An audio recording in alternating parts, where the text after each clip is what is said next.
Good evening, race fans, and welcome to BSTV. I'm going to switch myself off on the other screen because it annoys me when I can hear my own voice. And welcome to season 20. Wow. This is week one. We've got two races for you tonight. We're at Monza. It has a much bigger, more, advanced name than that, but can I remember it? Nope, not really. So, it's with sadness and tears that we don't have Sir Alan Toon in the booth anymore. He has hung up his microphone, possibly not for the last time, but certainly as a regular contributor to BSTV broadcast. But big celebrations because we have the massively famous, I'm still trying to get an autograph out of him, Jay Corley. Good evening, Jay. Good evening. Yeah, how are we doing tonight? Oh, it's going to be a blast, mate. It's going to be a blast. We're doing it. I'm fine. I'm all good. I'm all good. I'm giddy. Let's say I'm giddy. Same. Yeah, and the ever present in BSTV races, Roger Morton. Good evening. Hello, everybody. How are we all? Yeah, yeah. Let's see how we get on tonight. Something different.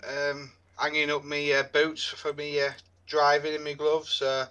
Let's try something different. Yeah, why not? Why not? It's gonna be a blast. We've had some gremlins already with season setup, like I always do. Everybody that watches will be fully familiar with that. We've got a few people watching now, which is good. Even to Jury Larkin on the chat. He can't make it tonight, but he's definitely on the chat. Make it to race, I mean. And who else is on there? Oh, you are, Jay. Hello. I'm everywhere.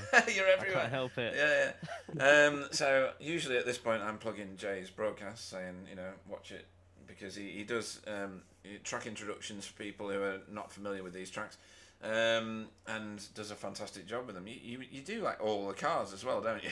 You're a bit mad like that. I'm just stupid. That's all. But no, but basically we want more participation in TCR. A lot of people don't do track guys, so I took it upon myself to make sure we can get multiple TCRs. Not all of them drive the same. So if I can get as many into one video as possible, then hopefully everyone's catered for and we can all get out and have fun for the week Absolutely. and the following weeks. Yeah, too right, too right. We're here at Monza. It's a very iconic, usually seen on Formula One and Formula racing track. We've got an overcast day. It would have looked a lot darker if it wasn't for Jay finding the solution to the problem, or Roger finding the solution, or both of them. But it wasn't. No, that was definitely Jay. Okay. Yeah. Cool. Glitches on the iRacing front. 19-degree track. Are we expecting any rain? Let's just have a look at rain. Let me get rid of that a minute. There we go. Let's have a look at rain. Weather. A 2% chance in half an hour, and that's it. So, and a 1% chance in 15 minutes. So, let's see if that affects anything. Probably not. I'll get my volley. Evening to Marius Hibma on the chat. Go Jaden. So that's a Jaden Scotland fan. You were saying that Jaden, he's new to our leagues. You were saying that he's pretty quick, Jay. Yeah, I've had a experience through the last couple of seasons racing with Jaden. He's a very fast improver. He puts in the practice and it shows on track. So I reckon for the championship is in the season, don't count him out. Right. He might be up there come the end of the season. Right, because I think that this may be the first season that we see. Why is his paint not showing? Just a minute. Just let me do that. I usually show this particular visual when I'm doing stuff like that, just in case you've never seen it before. As I'm resetting paints and things like that. Season 17, am I in a time machine? I know, yeah. That's why it's backfired, my brain's just not good anymore. No, why is he still in council colours? That's weird. I've got his paint. I know I've got his paint. I might work on that in a minute. Alan Toon's on the chat and PVG's on the chat. Oh, good evening, my lovelies, says, greetings, my lovelies, says Alan. It's Alan. Hello, everybody. Yeah. Hello. We've got a slightly reduced field from last season, but what we are going to do is look at how last season finished. We've got just 5 minutes before qualifying, but that doesn't normally stop me. Let's have a look at how the whole season panned out. So the pro standings, Miguel Freitas ran away with the championship in the end, winning it by 120 points-ish. over James Holman and the RD Simsport crew. They're not with us this season, which is why the numbers are down, because they put in about 400 drivers last season. They did, however, win the team championship, which we'll come to in a moment. So James Holman and Greg Daffron, the least Frenchman in the world, but I still like to say his name like that. Pro-Am, Chris Young, in the end, scraped it, and I mean scraped it. That was close, close, wasn't it, Rog? Yeah, that was definitely close, yeah. Yeah. You know, that was a toughie, and that thrashed itself out. Even Tony Walker was up there, like right to the end. Rennie Earhart missing out on that one. Rennie Earhart is now a pro driver, folks, so don't adjust your sets when that happens. And then AM class, Rob Sutherland absolutely monstered it from about mid-season. Daniel Lewis in second place, Silas in third, Paul Hurley and Chris Dixon not that far away in fourth and fifth. So that one was a tough one to fight for. That's the overall standings, don't need to see that. And then team standings, as I said, RD Simsport absolutely butchered the field. 330 points ahead of everybody else. That was Greg, James and Martin Shirley for RD Simsport. They did fantastically well. Impulse Racing in second there. Wobbly was part of that number, or Weber and Nykamp, for some of the season. And then Andreas and Miguel took it to the end. So Miguel got his hands on my wood last season. And he's not had it yet because I'm sending it this Saturday. Well, that's normal language for this league. Normal language, that. Oh man, brilliant. Yeah, my wood will get shoved into his hole at some point next week. Right. I don't even think that's PG. No, here's an example of my wood, you know, only certain people have been able to caress this, and they've all been thoroughly thrilled and excited to do so. So I've already ordered season 20 and 21, which is why they're not shown on this particular visual, and there's a team one now as well. I have ordered a team one for the RD Simsport because they did so well. I'm retrospectively giving them my wood.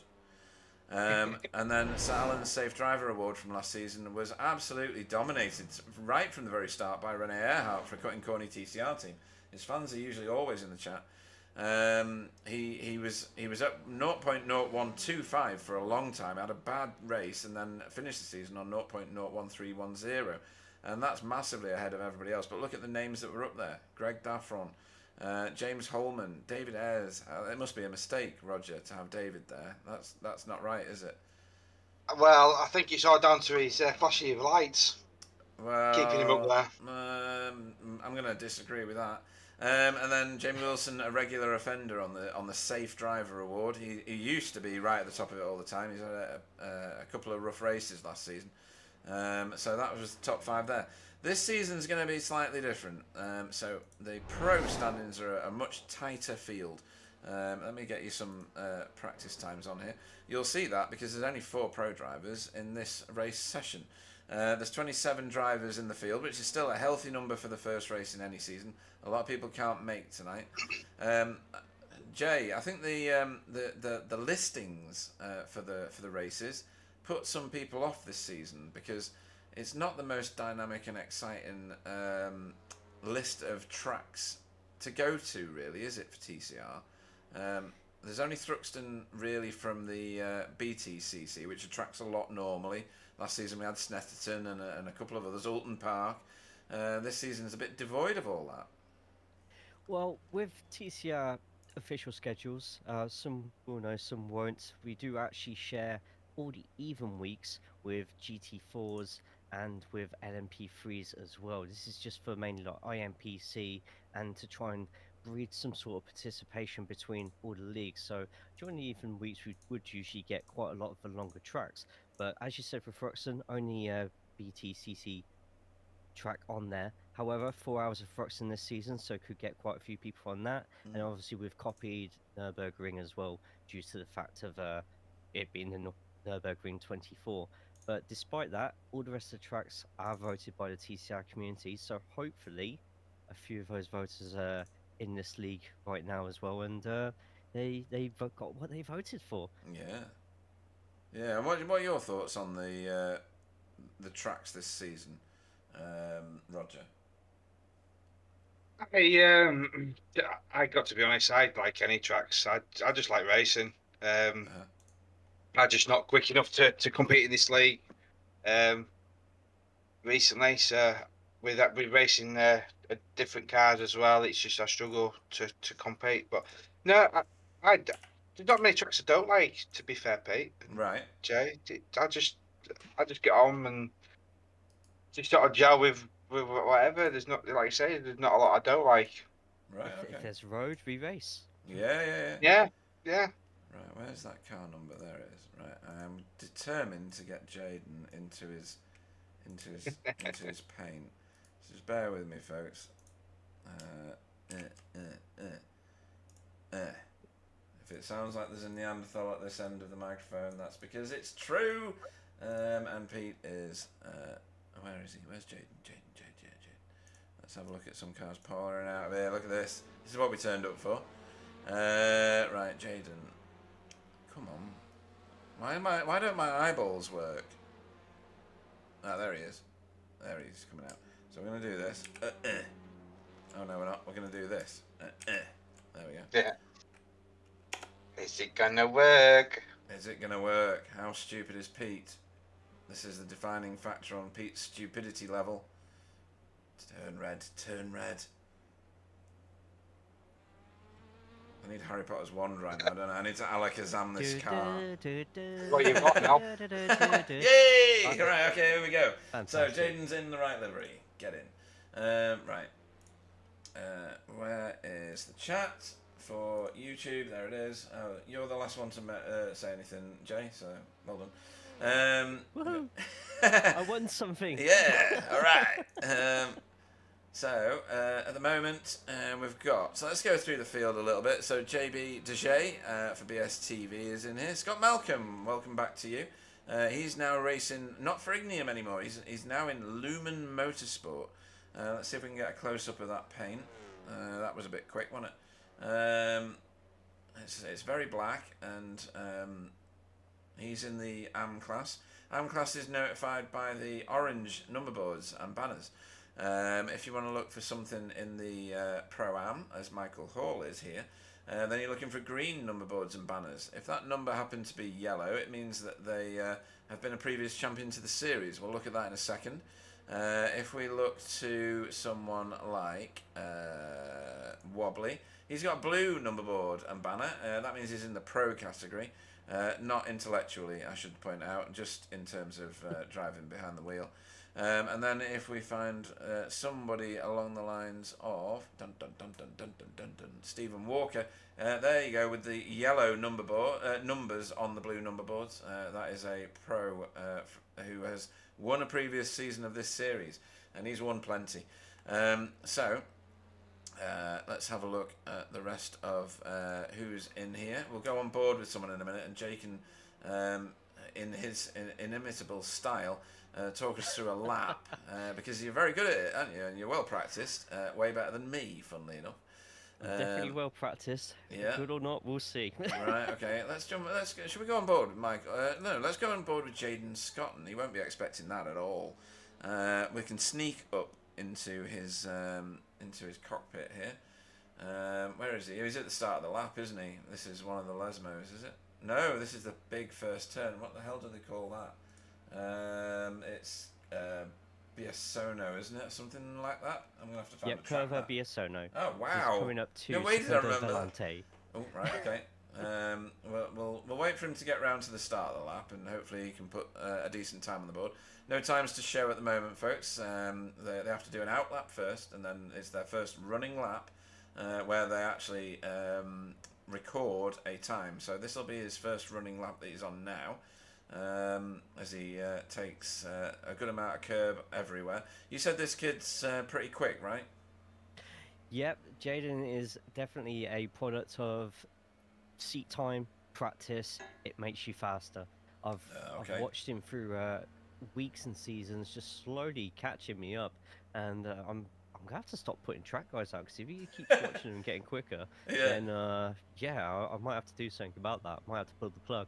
Did It's you hear? obviously working. Yeah. Did you hear him then, Roger? He was hitting the top of the rev limiter. I know, yeah. Yeah. He's going to do it again here in theory. Does he actually just not bother going into sixth? Yeah. Oh no, he has switched up this time. Right. So Jay, over to you because we're in Diabolica here, aren't we? Cover Diabolica. Yeah. And you're away with the commentary. Sure thing. So after one of the most famous, quickest corners in the world, Curva Parabolica, we go down the main straight. You're going to be seeing plenty of passing opportunities here, and even if you're a fast hot lapper, just the amount of slipstream that these cars give, which is not very little, it is still enough to keep everybody together as we break for the first chicane. Valente, you got to be very careful on the exit. If you do clip that inside curb of the second part of the chicane, it does send the car a little bit uneven, a little bit crazy, and you might end up a little bit wide into the kitty litter. Biasimo is next. It's a nice, easy one for the TCR. Just keep straight to the right-hand side, full throttle. Where the orange paint appears on the right-hand side is where you're going to be braking for Secundo. And once again, you're going to have to be very careful on the second half of that. If you ride that second half of the curve too much, and sometimes the first as well, it is a pretty nasty slowdown. A very slight bit of braking here in the late apex into Curva Lesmo as we go up into the 50 board where you can see Jaden cutting in quite nicely, just getting onto the edge. That should be just as wide as you can go on the exit curve before it gives you a off track. Then going up the extremely long straight here, you don't realize how long this straight actually is until you see the car that's 0.8 behind you suddenly 0.3, 0.2. And onto our third of the chicanes, you can actually, just like Imola, ride these sausage curbs quite a bit, but if you hit them too hard, it does unbalance the car. But once you get onto the second half of that, full throttle all the way, pick your line, be smooth, and you race towards Parabolica. Parabolica, like I said before, one of the most famous corners in the world of motorsport. Just before the AstroTurf ends, you're going to see Jaden go down into third gear. Just get nice and tight there. Where you see the steward waving his hands, just go full throttle. You can use all of the track on the exit, and you're just going to be slowly curving yourself around for, let's see where Jaden gets with this one. It'll take Into the top 20. Yeah. So Nice one. Yeah, that's good. Marks out of 10 for the track tour, Roger. Yeah, definitely a 10 out of 10. 10 out of 10. Yeah. 10 out of 10. Yeah. Awesome. I'll blush. Welcome to Jen Chiller on the chat there. Always shouting out for Cutting Corny. So she's shouting out for Renee Earhart, who's now in pro. So Jen, you will be very proud of that, I'm sure. Renee Earhart in the pro, and also his teammate who's right behind him in the standings right now, which is Dietmar Hoos, who is currently in 8th place. Well done. And Jura, what's he saying? Audi fastest on the straight. The Audi's got some punch, hasn't it? It really does. Who's in the Audi? We've got a few Audis this time. Jamie Top Wilson. Audi, yeah, top Audi is Jamie at the minute. Yeah, nice. And then Anthony Hilton. Daniel Lewis, they're all in a cluster in the middle of the field here, actually. And then one more, which is David Ayres, has gone back to the Audi again. He's a stalwart for that car, isn't he, Roger? Yeah, he likes it. I don't know why. To be fair, I'm not a lover of the Audi. I can't get on with it. I never liked it when it was just on its own. Yeah, I mean, but somebody's got to like it, don't they? I suppose well, somebody's got to drive him. Yeah. You get through the first 5 gears in the first 3 feet of driving, and then you've got to wait for about 6 hours before you can get into 6th gear. That's about right, isn't it, Jay? That's how you drive that car? Yeah, the Audi is probably the most relaxing to drive until you hit a curb, in which case you're pretty much back in the 90s playing a lovely little game of Buckaroo. That's brilliant. Love it. I'm not that old. 28 cars. Carl Hardy has just joined the session. Weird. Okay. Wasn't he in the session before? He was, yeah. Yeah, I thought so. Somebody's joined the session and sneaked in. and I didn't notice them. Oh, I'm pressing random buttons now. I don't know what I'm doing. I don't know why he's right down there though. He's not actually done a. Oh no, he has done one clean lap, but I don't know where he is. He's in the pits. Okay. Right, well, that's not going to help his standings. It might be Mr. Littler who's just joined the session. Oh, so... is it? Oh, yes, it is. And why is he not in his paint? Let me just see if he's not uploaded a paint to the thingy. Probably forgot to do it. I think he may have done. I think last season I did it for him because he does travel a lot, doesn't he? Bless him. He does, yeah. Yeah, he's not uploaded a paint. I'll do that for next race. Too late to do it now. Already disturbed the broadcast with enough changes of paint. So yeah. I'd just like to point out Michael's doing really well in third place on his timings at the minute. Yeah, he is, and he's in amongst the 4, 5, and 6K drivers. So he's in very auspicious company. You know, you used to be in the thick of that, didn't you, Jay? From time to time, your qualifying was, well, it's rubbish. But your race pace was good, and unless you were in the Honda where it did that whole snappy thing on you quite a lot, didn't it? We don't talk about We the, don't talk the about great that. Portimao snap of 2023. With a lot of these bigger circuits, especially the Grand Prix one, you go and find, especially with the qualifying and it being an open qualifying session, like I said before on the mini guide of the circuit, even if you're the pace setter and you're the hot lapper, because it's open qualifying, and even though the TCRs aren't great at that draft, you're still going to get enough that's going to give you potentially like an extra 7-8 tenths per lap. The straights are that long here that the true pace may not be shown in the final standings for qualifying. Right. Okay. We'll have to see what does come up then. This is a request from Euro Larkinen to show the new Racing Forces livery. It looks brilliant, and it's sported by someone who used to race with us in other leagues, GTCC leagues. Freddie van Eekhoven, welcome back to you. Much love to you because you've raced with us before, and it's great to have you back in our series. He races alongside Demis Ticcilar, who's also in the Elantra. That livery is lovely, isn't it? That's very nice. Beautiful, is that, isn't it? Yeah, I do like it. Yeah, beautiful colours. Excellent work. So yeah, Anthony Hilton's Mellow Motorsport paint has changed this season as well. He sat last season out, but he's back in that Audi. He loves the Audi, and that paint is nice. I like that. I think we should have a livery of the season vote at some point. Oh, why not? There's some really nice ones here. Yeah, and I like the way that one says "Stay Mellow" on the back of it. That's very chill. I like that. I'll let you know how the race chat is later on if indeed they do stay mellow. Well, yeah, that's not going to happen. But anyway, we have a curb cam on this track. It's here at Ascari. Whoosh, straight over there with Pete Newman. And here comes Jaden. Just to make it just that little bit good. There we go. So we'll look forward to that in the race. Stephen Walker, previous multiple champion, only managing 4th at the minute, Roger. Needs to get a wriggle on here, doesn't he? Yeah, I think Steve is quick enough. I don't think it'll bother him too much. Into the pits, yeah. No, I don't think it'll bother him too much. I think he'll pull through races and he'll do all right. Yeah, and just a reminder for the format for everybody watching, the 20-minute race follows this qualifying session in just over a minute's time. Then we will have a 5-minute interlude after that 20-minute race. They're on 30% fuel. They don't need a pit stop in the first race. The only reason they're going to pit is for repairs, and they get 1 free repair for each race. That's all they get, though.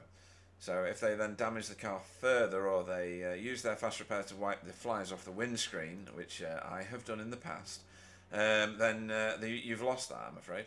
And you have to sit and do the full repair time. Think of it as you're jumping in the spare car. That's the way I like to think about it. When we used to have spare cars in BTCC back in the days of Ford Sierra Cosworths and things like that. But yeah, and then in the second of tonight's races, it will be a 40-minute race on 38% fuel. No, on 30% fuel again, sorry. And that will promote, or prompt rather, a pit stop. Not for everybody. Some people are very good at fuel saving, and will try and no-stop the race. It's had various different levels of success over the years.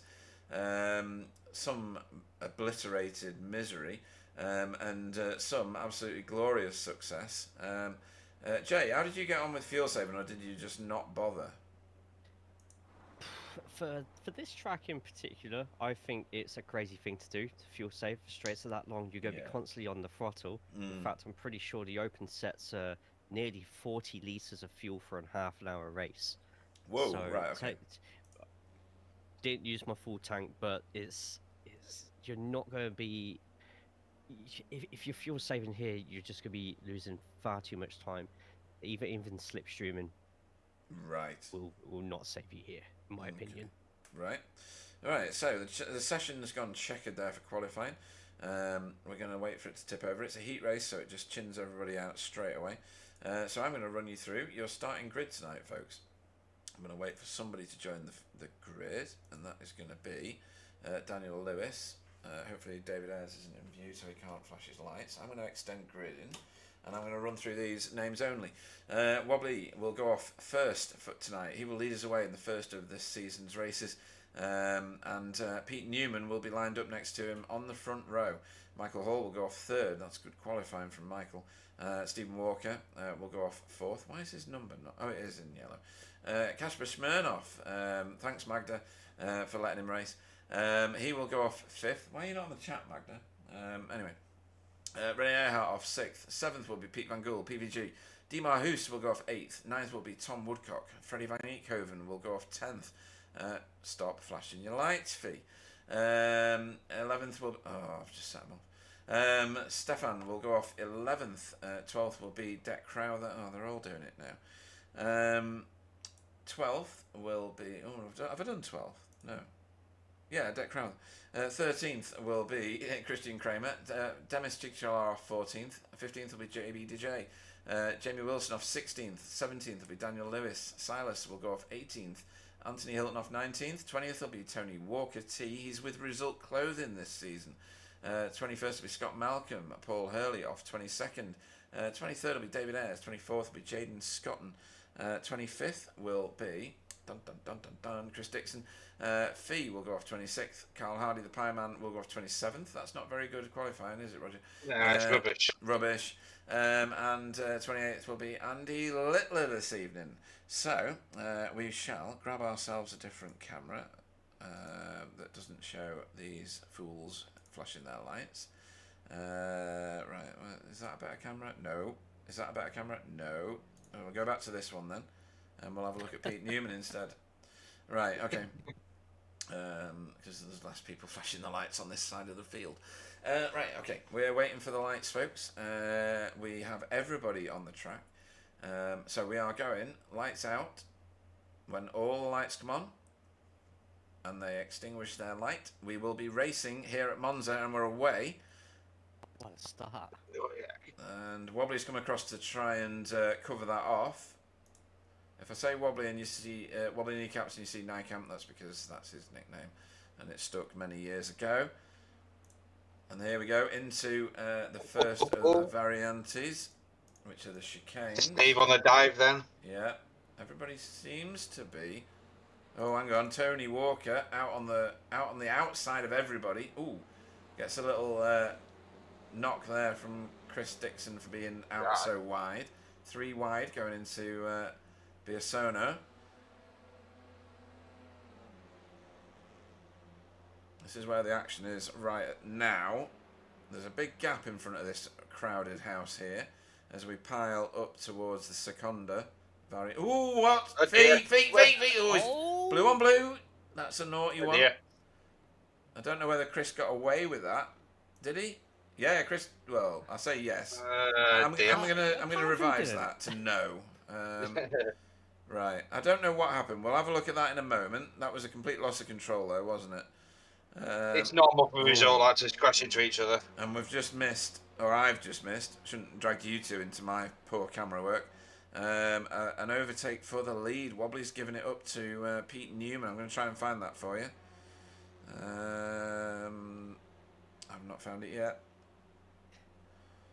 I don't think Wobbly will lose too much sleep over losing the lead there. There's plenty of tow on the track for him to keep up with Pete, so I expect a good gaggle of cars keeping up with each other for the majority of both races, to be honest. Yeah. I mean, Yeah, they're all still quite close out there as well. All the top lot are still close together. Yeah, and can I? Oh, here it is. Right, okay, let's have a look at this overtake here. What was this? Was this a loss of control from Wobbly? Oh, that's a slowdown. Oh, is it? Is that what happened? Yeah, well spotted, Jay. Well spotted. This is why you're in the booth. Chicane. Yeah, you're here to make me look good. Cutting too much of that first chicane just there. It's played. Second and a half. It gives. It's played it smart as well and got rid of it straight away and got back into slipstream as well. Yeah, Anthony Hilton giving best here to Demis Tigchalar, who's just put a move on him. Or has he? Has he? Well, the Audi's going to have the better speed here, but the outside line. Yeah. And he's gone round the front of him, so he's done that. There's more battling behind.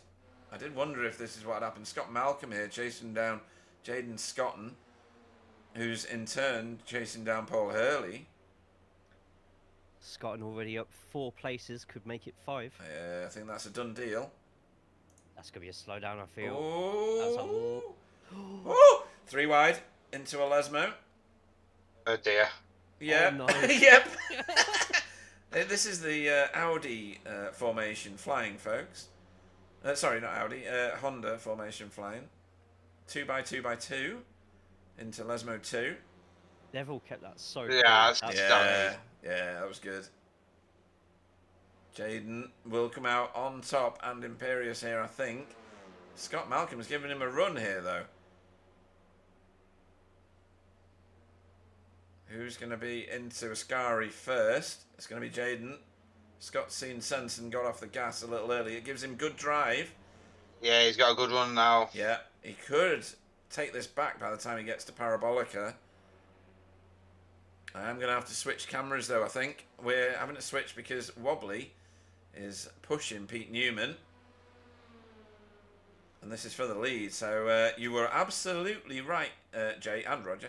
That didn't phase him at all, did it? No, especially with a really strong exit out of there as well. They're both side by side, and this is going to get your popcorn ready. Yeah. Wobbly was off the gas. Wobbly was off the gas really early, but it stood him in good stead. And I think he's done his teammate a favour there, or he tried to.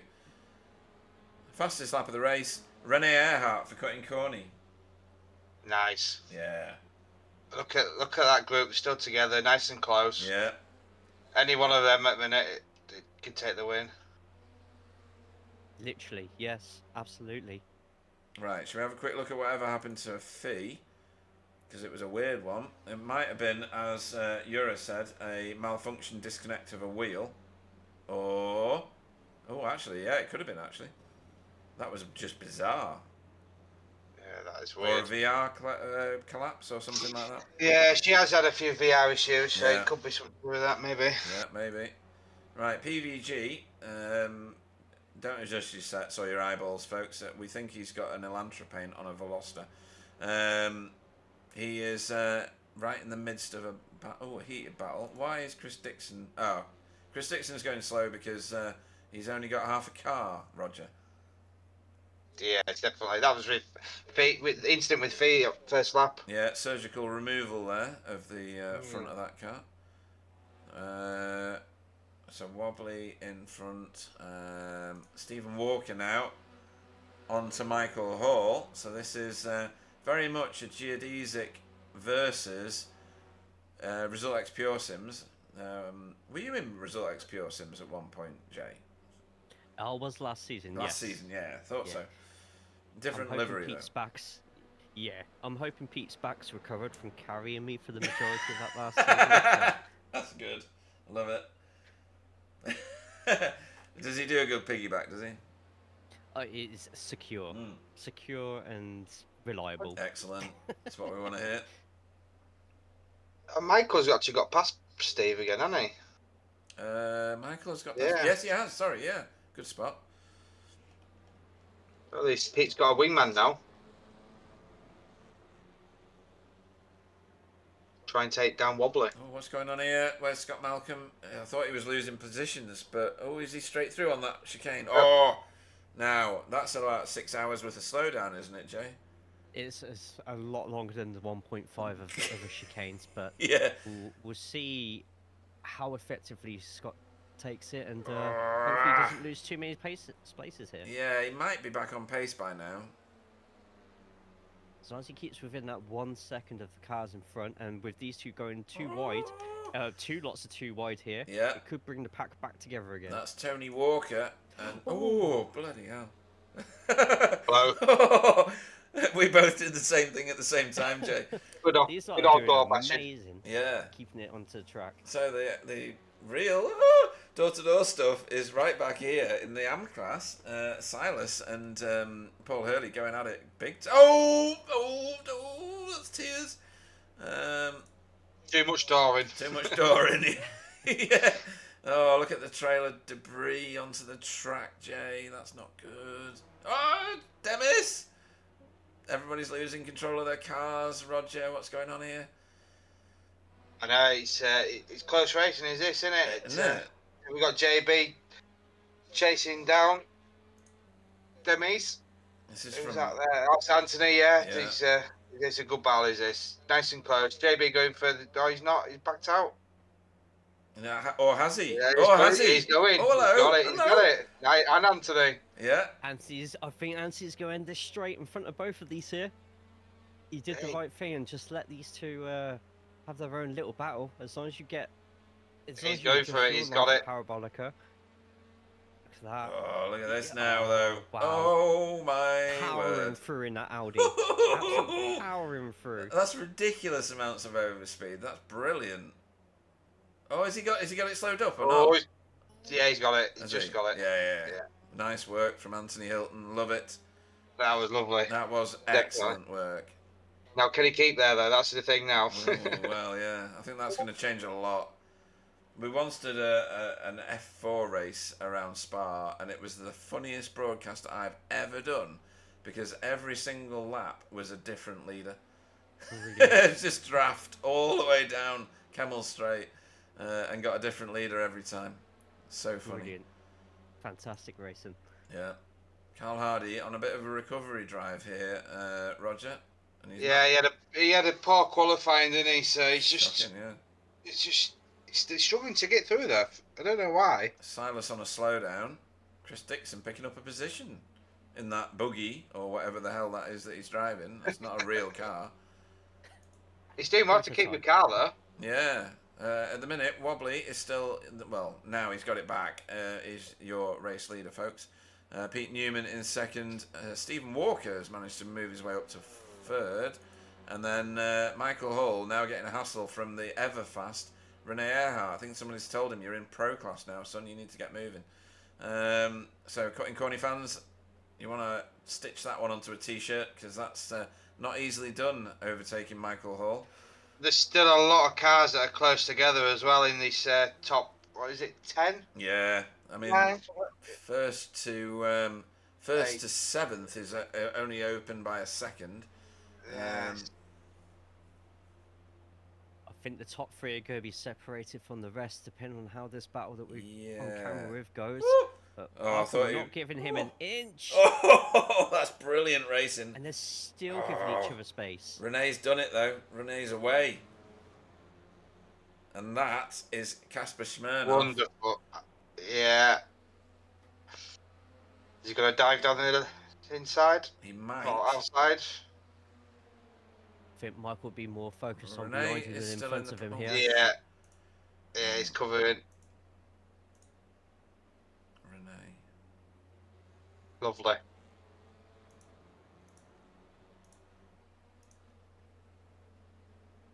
So, I don't know what you're on about. Looks like it's blue to me. I may have just changed the colours of Renee. I got caught as well. Cheeky, says Yura. I just changed his colour to blue.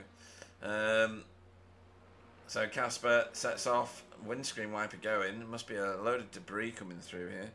Let's go on to this camera because this should be fun going through here. Wobbly will be the first car driving over the top of us. No. Yeah, Jay's got it right as well. The gap is between third and fourth is growing as well after them lot battling. Yeah, I tell you what, Jamie Wilson in the Audi is doing a absolutely stellar job. He's up 6 places. Yeah, phenomenal, absolutely phenomenal. But you both did say that the Audi's got the monster on this track, hasn't it, for the top speed? Oh, that was skidding. That was Michael Hall. Michael Hall's gone. Exit stage left, literally. If you miss that braking point or you catch the grass a bit, that could potentially just ruin that whole last sector of your lap. Yeah, I could hear the screeching tyres. I don't know whether you two could. It was pretty brutal. Oh, what's going on here as well? Casper. Ah, right, okay. So Stefan, who's been driving out of his skin, this is the highest I've ever seen him perform in this Veloster. He is holding 6th place. That's quality. He's flying through, isn't he? He is brilliant, yeah. Absolutely right. With the shorter pro field, I can definitely sense a lot of these pro-ams are just seeing this opportunity right now just to take centre stage, and they're giving us all that they've got, and it's amazing to race. I'm surprised there hasn't been any sort of massive pipes. This has been one of the most competitive, cleanest races I've seen for this season. And no one tell me this season started. Like, and you're not in it. And you're not in it. I know. I know. I was getting the safety car in a second and just run a few laps. Classic. Right, let's go and have a look at what Carl Hardy's doing now. He's closing in on the back of Jaden Scotton. He's got a bit of damage there. You can see that the on bonnet. the front end. Yeah, you can see that. Yeah. Oh, look at the front of Anthony Hilton's car as well. That's seen some action. A little panel beating needed in between races in Parc Fermé. Yeah, I wonder what happened with Anthony, because that's been pretty recent. Yeah. I've got no incidents involving him, although he's slow, look. That is not doing his aero any good. Jaden Scotton getting that move done, and into Ascari he goes, but he's got like 2 seconds before he can find Tony Walker ahead. Scott Malcolm has just given up a position. Why? I've got no off tracks for him, but JB was through on him. Dan Wilson's doing really well. Look, Dan Lewis is doing well as well in the M class, 15th. All by himself at the minute in that Blade Designs SRL car. I think Scott. Oh, sorry, go on. No, I was going to say, Scott did have that big slowdown right at the start of the first chicane, so I wonder if this is a result of that, and maybe perhaps being in another battle after that has just sort of taken him maybe 1 or 2 positions, and there could even be some underhanded damage we don't yet know about. Yeah, true. Absolutely right. Demis has just overtaken JB. And Carl Hardy's just overtaken Anthony. No, he didn't. Anthony Hilton's fighting back. Seems to be the battle at the moment, doesn't it, on track? Yeah, definitely. Here. Silas didn't know where to turn then. And I don't blame him because there was cars all over him. All over the place, actually. He's lost a position to Chris Dixon, though. PVG is right behind Jamie as well. PVG. He's quite close to him. Yeah, he's getting there. Definitely getting there. I've got every car in the world going off track at the minute. Why is Jamie Wilson going off track? Must have gone wide at the end of Les Mode 2. Alan Toon says he's enjoying this. Great to see Casper out there. Absolutely. We must give thanks to Magda for letting him race. Fee is in the pits after crashing. It's a shame. Right, but at the front, we've got a 3-car battle. Who said 3 cars? Is that you, Jay? Yep. I think it was. Yep. Wobbly is your race leader. He's been picking up the lead lap points. He's given away 1 to Pete Newman, who's in 2nd at the minute. And Wobbly's teammate, Stephen Walker, here in 3rd and in touch. So somebody better at least overtake Wobbly on the last lap or something, because otherwise that means we've got to interview him, and the ego will be so massive that I'm not going to be able to do anything but just turn him off. Oh, Oh, he's Oh! going. dive. Hello. He's gone Big for it. dive. What's going on here? Oh, He's he's done it. overshot it. Oh, he has as well. Yeah, you're right. Oh no. Oh, my soul. That's going. Just Steve will go through as well now. I would have he thought. will, yeah. Oh, He'll probably. try and take that so that he can try and keep as close to Stephen as possible now, but with Yeah. Wobbly already in front and Stephen behind, that could be What's at that? most a second that Pete will have to settle for in this He's going to struggle in now to get back. Yeah. How long's left? There's not a lot left, is there? I think it is this plus one more, maybe.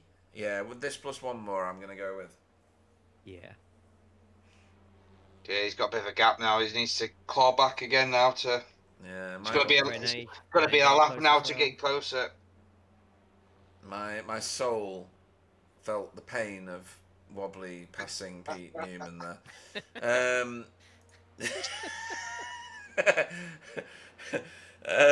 So we've got Stefan, who's still holding this fifth place. Sorry, fifth place. PVG's on right up Jamie's What? ass now. Is he? PVG, yeah. There he is. Right, Jamie's gone onto the very fair but very defensive line, and that Audi might have the squirt to get out of this Ascari curve ahead and stay ahead. Although Pete's getting closer. He's yeah, Insert the Jaws music. no. I haven't got the Jaws music, but what I do have is. Please wait, mate. We're racing. Yeah. I don't know where he is now, Russell Cowell, big white donk, but you know, hopefully Spectre 6 will come back at some point in the future. That Audi. right. Can he do it? Oh, hang on. I'm gonna have to. Can he do it? Gonna have to leave this because I think. Oh, the lead. Yeah, the lead is up for grabs here. Oh no, it's not. And there's a big battle behind here as well. Renee is at the back of this little queue. Casper is in there, and at the front of it is Michael Hall. Oh, and now they've got Freddie Van Eekhoven that's just joined the party. So, look at that behind as well. Two Yeah, behind still. Here we go. There's still two behind. Too wide. Anybody says smaller grids aren't as exciting, Oh, we're about to I don't know prove if I you can watch wrong. this. Now, you'd think that Jamie's coming out of this on top, wouldn't you? 'Cause I hope they both get a slowdown. That's just, I mean, poetic. Oh, that's a nice move. Oh, they're still too wide. That's a nice move from PVG. Oh, that's lovely.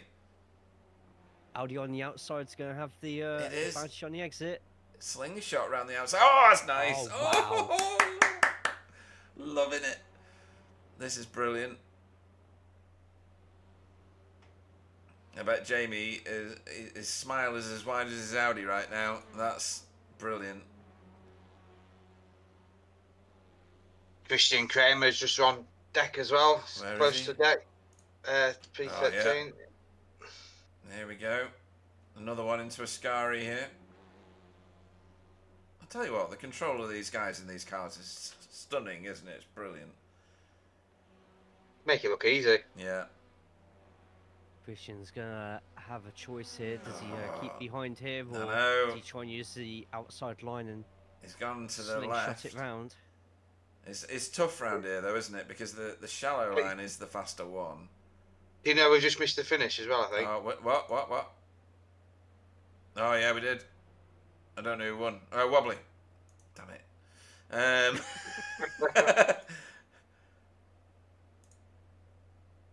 Excited. It was too good to move away from, really. And he didn't manage that, by the way. Nah. Not quite, anyway. Anthony just took Silas, sorry. Oh, did he? Yeah. That must have been right at the death as well. They're still racing. They're still battling. Here we go. Oh, look at this. Silas is going to get this one done, is he? Yeah, he's He going is. back again, hasn't he? Yeah. Nice nice The work. off line is all the way at the back there instead of the usual start line. Right, so everybody over the line apart from Andy Littler, who's still circulating, but look at that, clean car. Don't think he's got any incident points either. Well done. Nice. Very nice. Because as we've seen, off-track slowdowns and incident points are easy to come by around here. So well done to you, Andy Littler. Make sure you get into your original proper livery for next race. And over the line we go. Right, so folks, we're going to run through the grid in a minute, and then we're going to have 5 minutes of interlude before we launch into a 40-minute feature race. Around this wonderful Monza circuit. So I'll run you through our finishing order. And I'll do drivers and teams. Wobbly finished first, which means we've got to interview him. Oh my god. For Hydro Race Geodesic Racing, I'm going to change his team in a second because he's not in the white, he's in the normal now. Stephen Walker finished second, his teammate, for Hydro Race Geodesic Racing as well. And rounding out the podium was Pete Newman, who could have so easily won this for Result X Pure Sims, and Jay's previous teammate. Rene Earhart finished fourth, and as Roger said, any one of them could have won this right from the very start, including Michael Hall, but we'll get to him in a minute. For Cutting Corny TCR team there, Stefan Goebel finished fifth for VTS Esports. That's one of his best performances I've seen for about 2 or 3 seasons.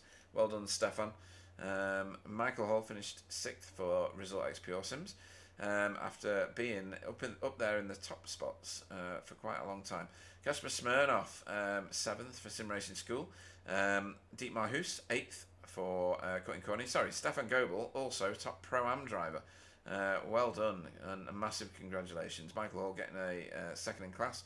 And Dietmar Hoos here, 8th overall, but 3rd, and a podium finish for the Pro-Am class for Cutting Corny TCR team. Freddie Van Eekhoven, in his first TCR race with us for Hydro Race Racing Forces, finished 9th. Jamie Wilson 10th in the thick of all that racing with PVG for Team Chimera. 11th was PVG for Result Clothing. Deck Crowther 12th for Blade Designs SRL. Christian Kramer 13th for German Sim Racing, with Tom Woodcock 14th for Just an Average Sim Racer. I'll change that so it says Blade Designs, because I think they are still in Blade Designs. And then the first of our AM class drivers, Daniel Lewis, 15th tonight for Blade Designs SRL. Demis Ticchalar 16th for Hydro Race Racing Forces, with JB Deget in 17th for BSTV Esports. And then Scott Malcolm gets himself a podium finish in AM class. That's excellent work for Lumen Motorsports. 19th was Tony Walker T for Result Clothing, his new team, or new old team. I think he's raced with them before. David Ayres finished 20th and 3rd in class for Safeguard by Result in the AM class. Jaden Scotton, 21st for his first race with us for Flatline Racing. Silas Goebel, 22nd for VTS Esports. Anthony Hilton, 23rd for Mellow Motorsport. Carl Hardy, 24th for Safeguard by Result. Just an average sim racers, Paul Hurley finished 25th. 26th was Chris Dixon for Workguard. His teammate Andy Littler was 27th, and Fee had a visit to the pit lane and therefore finished in 28th. And was that the end of the standings? Yes, it was. That was a rather dramatic race, I feel. What are your thoughts? It was very fiery, wasn't it? There were a lot of passing, a lot of action, a lot of side by side, a lot of door bashing. Carl Hardy going backwards. It sounds good. Yeah, absolutely right. Jay, can you... there's nothing much to add to that. That's about a pretty good summary, isn't it, really? No, absolutely, and like Roger said, there's a situation there where literally anybody in that first top pack could have got the win here. All it takes is one mistake, and you've got multiple drivers out here. But I feel for this second race, I'm looking at the grid, and one driver I think is going to be absolutely laughing right now is Daniel Lewis. Who obviously got that 15th place. Yeah. He starts in pole with a whole 15 plus places between him and the next car. All he needs to do is just stay behind somebody quicker, and he's got the first. He's got a double win tonight. I wonder if he realises that. Do you reckon he's aware of that or not? Well, I'm listening to the voice chat now, and I'll let you know if someone just like swears quite loudly. Yeah. Find that they're on the front row. Absolutely right. Cutting Connie Studios have reacted on the chat. They're well happy with that result. And so they should be. Alan Toon says classic Backfire end of race. Fabulous. Because I completely missed it. It's just the way that that's how we roll, folks. That's how we roll. I wonder, nobody's going to have time to get round in order to do a pit stop practice. But pit lane here is, it's not the most challenging, is it, Jay? You come off quite a rapid pace, but the introduction to pit lane is fairly standard. Yeah, a lot of tracks you'll find on iRacing, you kind of have to like really adjust your exit to the final corner. But with Monza and Parabolica, very little needs changing. Just keep to the right hand side, and there's no awkward curves or anything like that. In fact, you got the paint, which is actually a really good guide as to when to stop. And it's easy enough to practice as well in a test session. So we shouldn't, in theory, get any problems with pit lane entry. Okay, cool. And as you rightly noted, Daniel Lewis will lead us away as a poleman for AM class in this feature race at Monza. This is going to stir up the Hornets' nest for sure. Tom Woodcock goes off second, Christian Kramer off third, Deck Crowther off fourth, Pete Van Gool, PVG fifth, Jamie Wilson sixth, Freddie Van Eekhoven seventh, Dietmar Hoos off eighth, ninth will be Casper Smirnoff, 10th will be Michael Hall, Stefan Goebel off 11th, Rene Earhart off 12th, 13th will be Pete Newman, Stephen Walker will go off 14th, Wobbly's punishment for winning, and it's going to be our punishment later. 15th start, 16th will be Demis Tigchela, JB DeJay goes off 17th, Scott Malcolm off 18th, 19th will be Tony Walker, David Ayres off 20th, Jaden Scotton off 21st, Silas off 22nd, Anthony Hilton off 23rd, 24th will be Carl Hardy, 25th will be Paul Hurley, Chris Dixon off 26th, 27th will be Andy Littler, and Fee will go off 28th. I think this one's going to be a drama-filled race, Roger, just because the reverse grids with the shorter field, it brings multiple abilities in a much closer proximity, and as we've seen just now, an AM-class driver on the front row. Yeah, it's going to be close. I think you're going to see a lot more side-by-side actions, a lot more door banging, a lot more drafting. I think it's just going to be a repeat of the first race, hopefully, anyway. Yeah, and Jay, do you see any disasters at turn one? It depends how much these pro drivers want to rush through. With less pro drivers in here, every position counts. You'll want to be, especially on a track like this, wanting to get as many cars from a different class between you and the next pro driver behind. So Yeah. I think there will be fireworks. Yeah, stop flashing your lights back there. Right, so we are gridded. I'm saying it's a shorter field. Look at that field. That's impressive. 28 drivers on Monza. We've still got the quality as well, haven't we? We've still got the quality. Absolutely well said. Here we go. 5 lights out, and we will be racing here at Monza. We're gone. And wow, Daniel Lewis is gone. And Tom got wheel spin. Masses of wheel spin. Oh dear. Oh, that's Michael gone. Yeah. Oh dear. Wobbly's gone, I think. And we are under caution. Yep. Oh, no, first corner. Yeah, we've got a badly blocked track. Right, so everybody's under caution now. This is going to last for a little while, I think, folks. So grab yourself some popcorn, maybe a few drinks. Find a friend to talk to for a while, because this is a long lap, and hopefully nobody resets the car, although Tony Walker has reset the car. I saw Michael Hall and Wobbly, and obviously a few others involved in that then as well. So I don't know exactly what started, but them two definitely were involved. Okay, somehow. Let's see what happened right at the very start there. So it started. Where did it start? It started with Christian Kramer, apparently. Right, let's have a look at this, folks, while everybody gets themselves sorted out. So he's the first one to record an incident point. Although it's nothing to do with... Oh, my God! Somebody threw a car at him. That was Casper. I thought I was watching the Hunt for Red October there for a second. That's ridiculous. Right, we're going to do that again, but we're going to go and find... That's ridiculous. We're going to go and find... Where is he? Oh, no, I can't find him. Casper. There he is. Right, what happened with Casper? Oh, right, he got a little tiny nudge, and then was a missile. And Christian's, like, clearly got a broken wrist now, hasn't he? I mean, what was that about? Oh, dear. There's not much in that, is there, Jay? That was just a nonchalant nudge, really. That was an absolute... The physics were just absolutely abusive there towards the drivers. Yeah. A car should not really naturally, in my opinion, react like that to such a tiny tap just there. That's... Wow. See, this isn't Made him go faster. This is multiple incidents. We're going to be reviewing this for the entire yellow flag, because that was involved in the first portion of it. Let's see what happened to PVG, because he's down as crashed as well. His car already looks crashed at this point, but that's because he's got the wrong paint on it. But so everything's good. He's being nice and calm, nice and calm, nice and calm, and then slam, slam, slam, slam. So, I mean, Christian's got to get turned around at some point, right? Let's have a look at it from Tom Woodcock this time.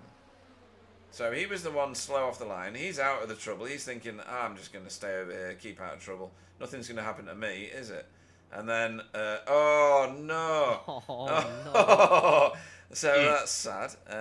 Right, we know what happened to poor old Casper. He is a complete passenger here. We've seen this once already. Ding! Have a bit of that. And off into the Christian Kramer world of pain.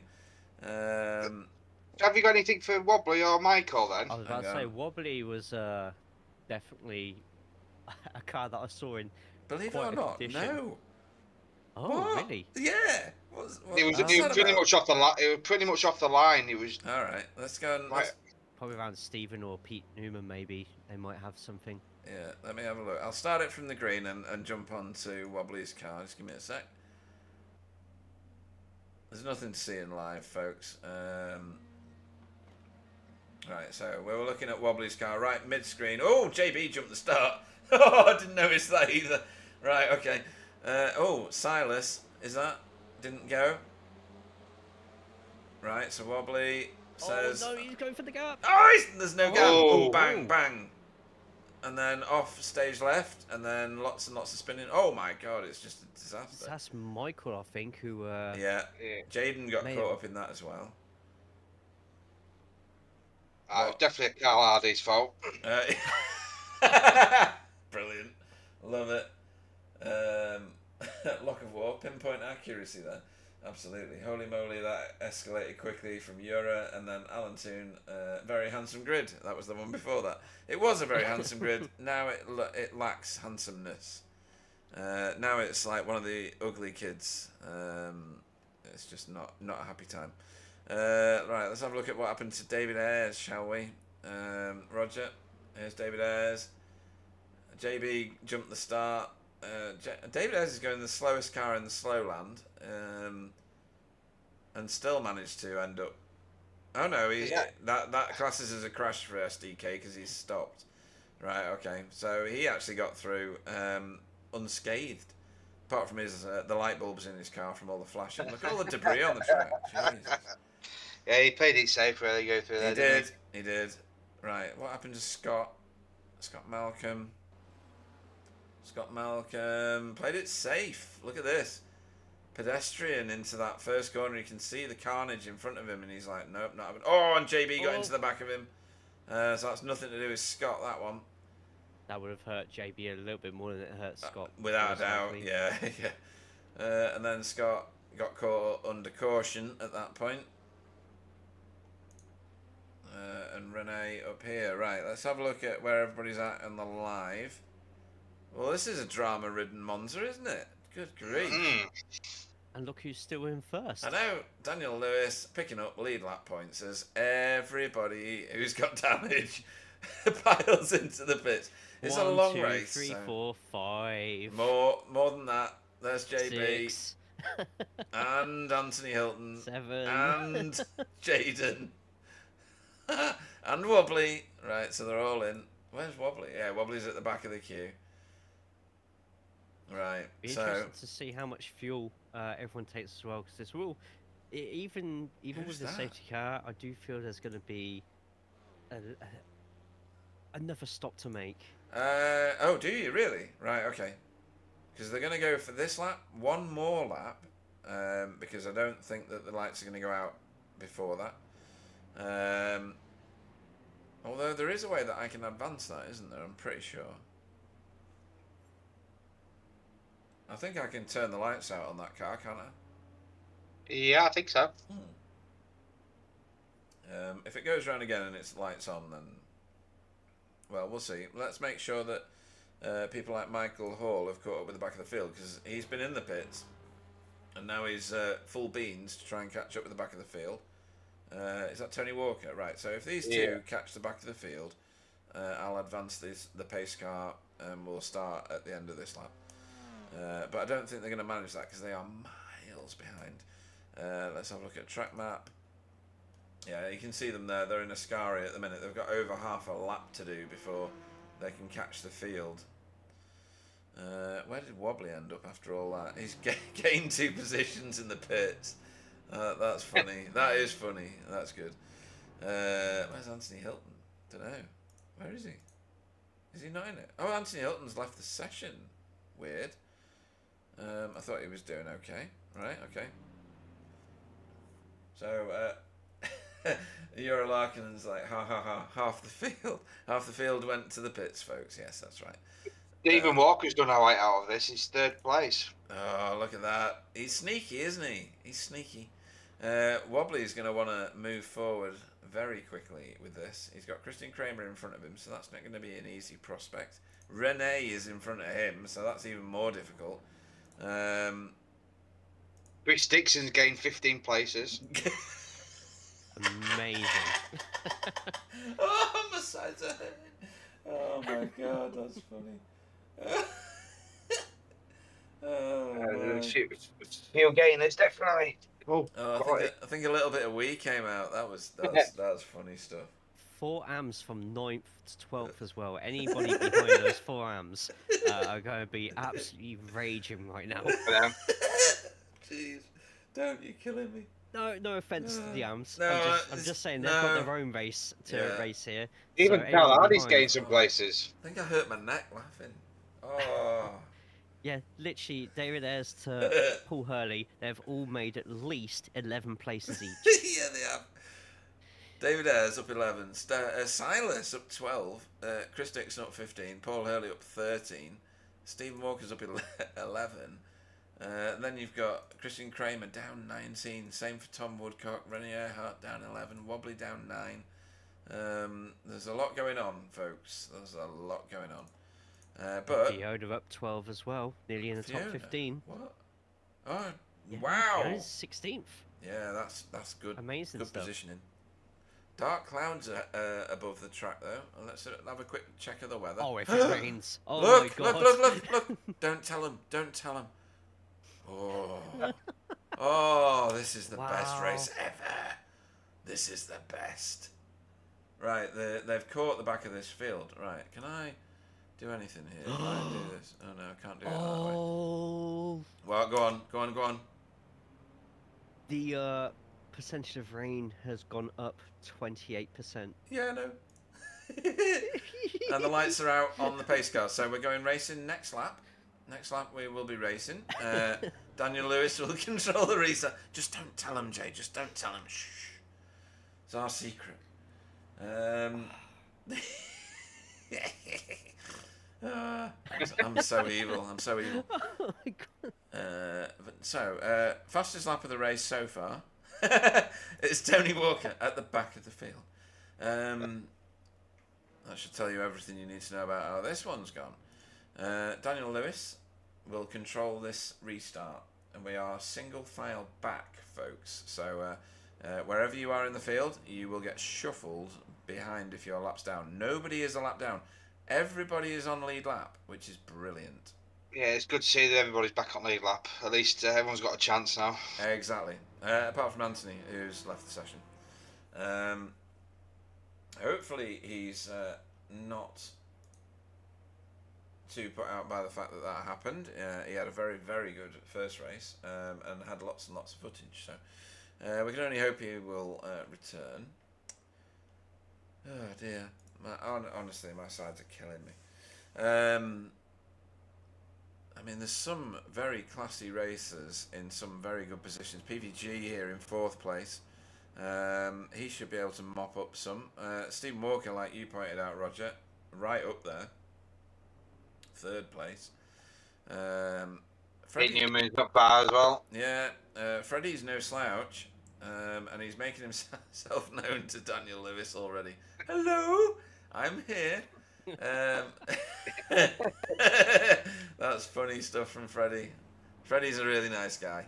For those that don't know him, he's a wonderful character. You should know that because he's in the Racing Forces team and they're all mint.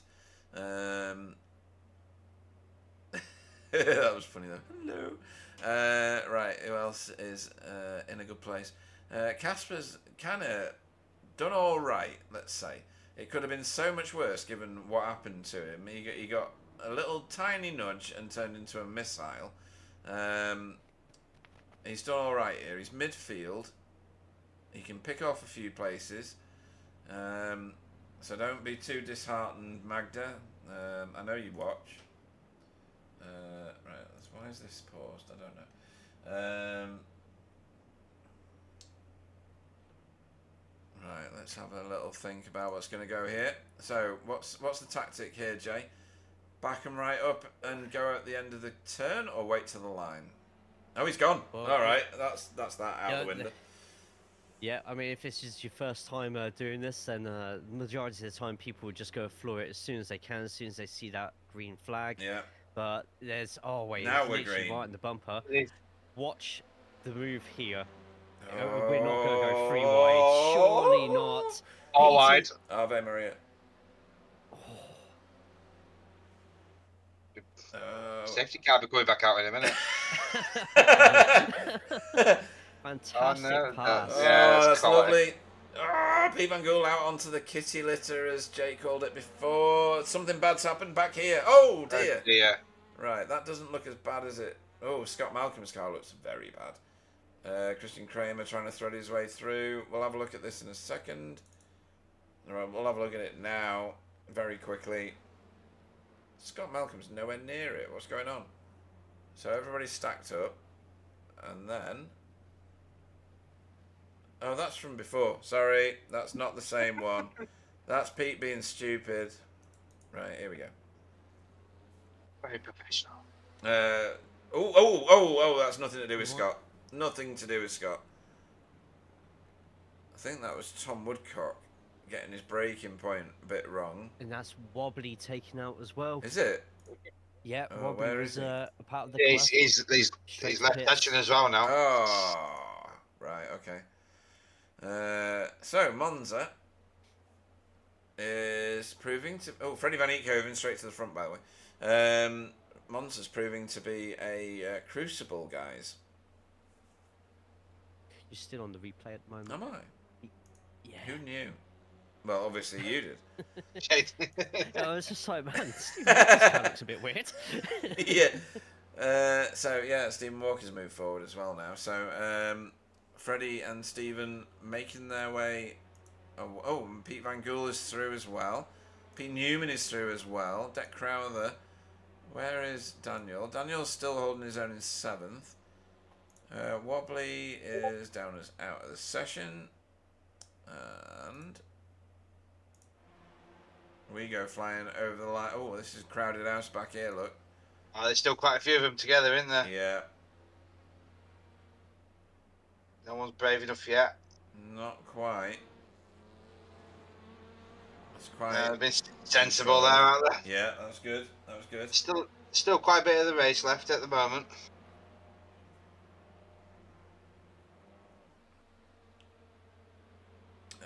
Rene Earhart back out of the pits again. So that's his 2nd visit to pit road.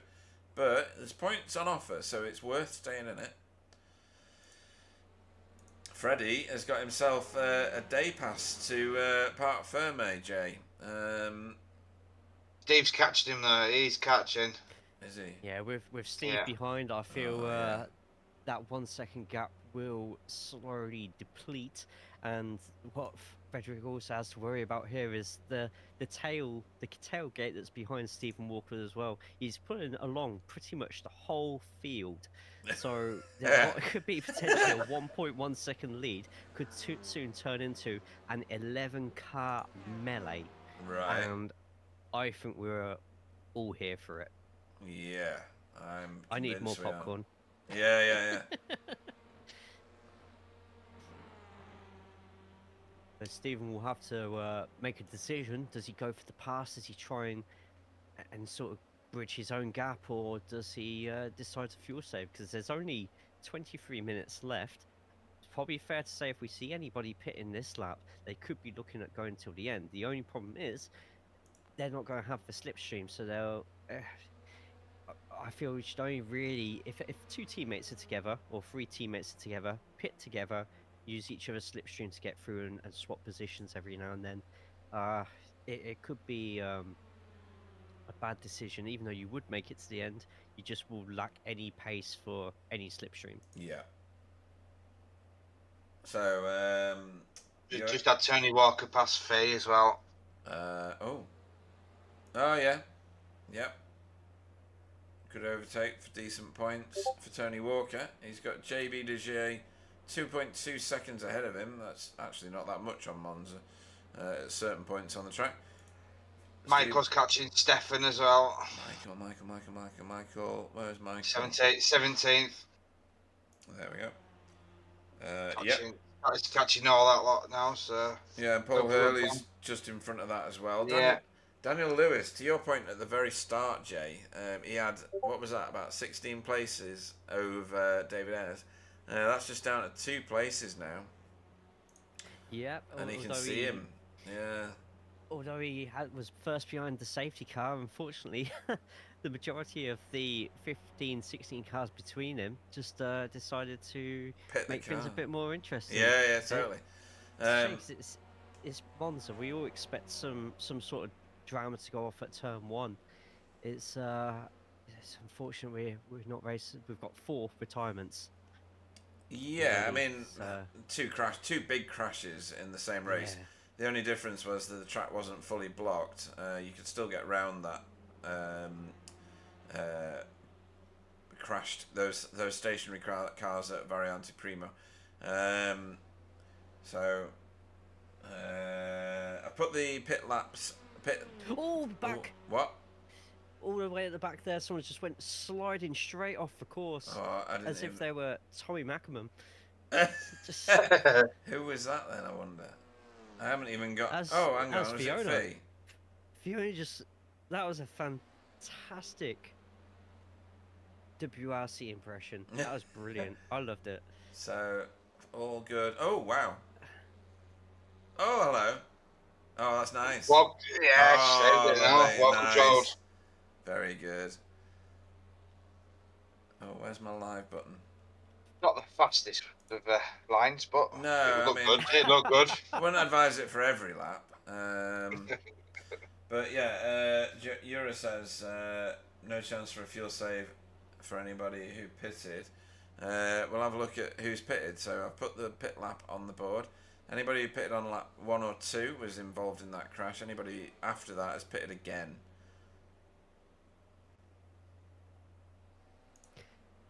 Got a small handful there. Rene, Stefan as well. Yeah. Andrew Littler as well. Around lap 5, 6, 7. Whether that's to do with anything that happened after Probably the safety car or not. So, I mean, Did Scott and Tom as well on lap 5. They were part of that second crash, and they've quit out. Yeah. I did see a couple of people hanging out at the exit of the pit lane as some of the leaders were going past. So, yeah. Michael Holt passed a couple of cars. He's now chasing down Chris Dixon. He's not far behind him. He's just past him now. So Stephen Walker, he's got Pete Van Gool in his rear mirror, but I know Stephen Walker only focuses out of the front window. His windscreen wipers are going as he tries to focus on the back of Freddie Van Eekhoven's Elantra. What are we going to see here? Are we going to see an overtake this lap? Is he near enough? He is, isn't he? Look at the toe on that, Jay. It's a beautiful sight on a car that doesn't usually get talked about for its slipstream in a positive manner. No. Has he done it? I think he has. He's looking to piggyback off that. Oh, and he's going to do it as well. He's got him and all. Has he? Yeah, and Pete Newman. Yeah. Oh, unlucky Freddie. Oh, and Stephen Let's see Walker's got to slow down. Slow Oh, down. wow. Oh no. Yeah. Devoed. Racing game stuff. You know it's Monza. You know there is a harmonica effect in turn 1. You know it. I can't repeat that next bit because it's got a naughty word in it. What do? We just yeet it on again. Oh dear.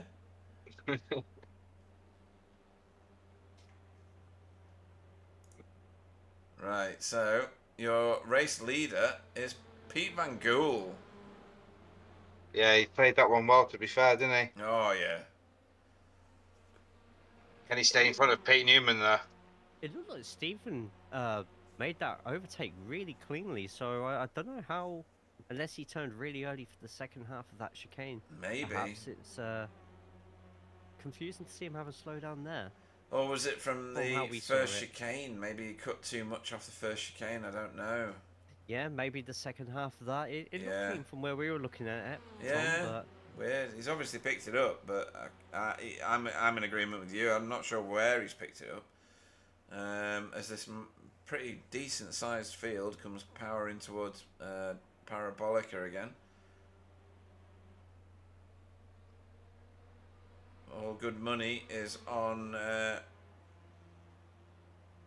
Pete Newman at the minute, I would say. He's going to pop out of the slipstream here on a sister teammate. These are from the same result stable, but different internal teams. You've raced for both of these teams, haven't you, Jay? yes, both have been teammates in the past. No team orders or anything like that.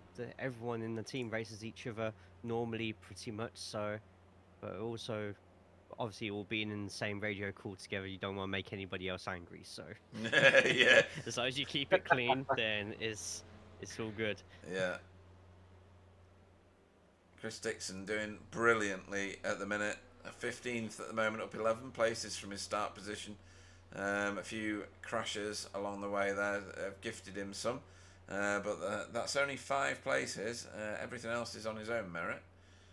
Yeah, he's doing really well. He got even though he's gained a lot, he's still got to stick it out, and people can still pass him, and he's kept him behind him. So he's not a million miles away from everybody else. Nope. He's keeping them few that are behind him. So he's doing well. Too right. Tony Walker here, closing in. He's had a little tussle with JB a minute ago. JB gathering himself together. JB did not pit on that first lap. He managed to avoid everything, so well done to JB. He's the car there in pink in the BSTV colours. It's got a few little dents on front end, but it's not stopping him too much. No. Not slowing him down too much. No, not at all. This little group ahead of him. Tony Walker at the back of it, Paul Hurley in the middle, and Chris Dixon desperately trying to cling on to that 15th place. And then the next closest battle is for the lead, which is this, which has been going on for a little bit now. You got Daniel on Demis as well. Oh, let's have a look at that. Yep. Daniel Lewis still the top AM class car. Yeah, he's still there. It's good to see. Let's have a little look at the class standings. So Pete Newman leads Stephen Walker over Kasper Smirnoff for the top 3 spots in Pro. There's quite a lot of time in there. 1 second between Stephen and Pete, and Casper's another 5 seconds back down the road. PVG leads the Pro-Ams, but Freddie Van Eekhoven is no time at all behind him, and then Deck Crowther is 2 seconds behind him. And then Daniel Lewis in the AM class leads David Ayres by 3 seconds. Another 3 seconds back to Stefan. Sorry, Silas. My apologies.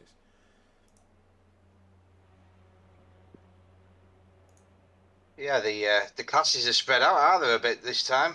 Yeah, it's a bit of a mess, the field this time.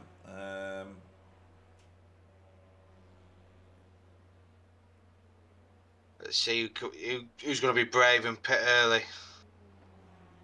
If anybody does. Yeah. It's one of them circuits you need to be in tow to keep with somebody as well. Yeah, it's a very hard decision to take if you decide to actually pit early. Like I said before, you need a group of people to be pitting in at the same time. Kind of like oval tactics, really. In NASCAR races, if you're into a long track, you want to be keeping with the pack as much as possible, because the pace difference between Pete as Newman, we say that- PVG, yeah. Yep, and there's two result sister teams going in at the same time. Oh. There could perhaps be a plan in action just there. And Dave Ayres has gone in as well. Yep, David Ayres just scooted through the field there. There he is.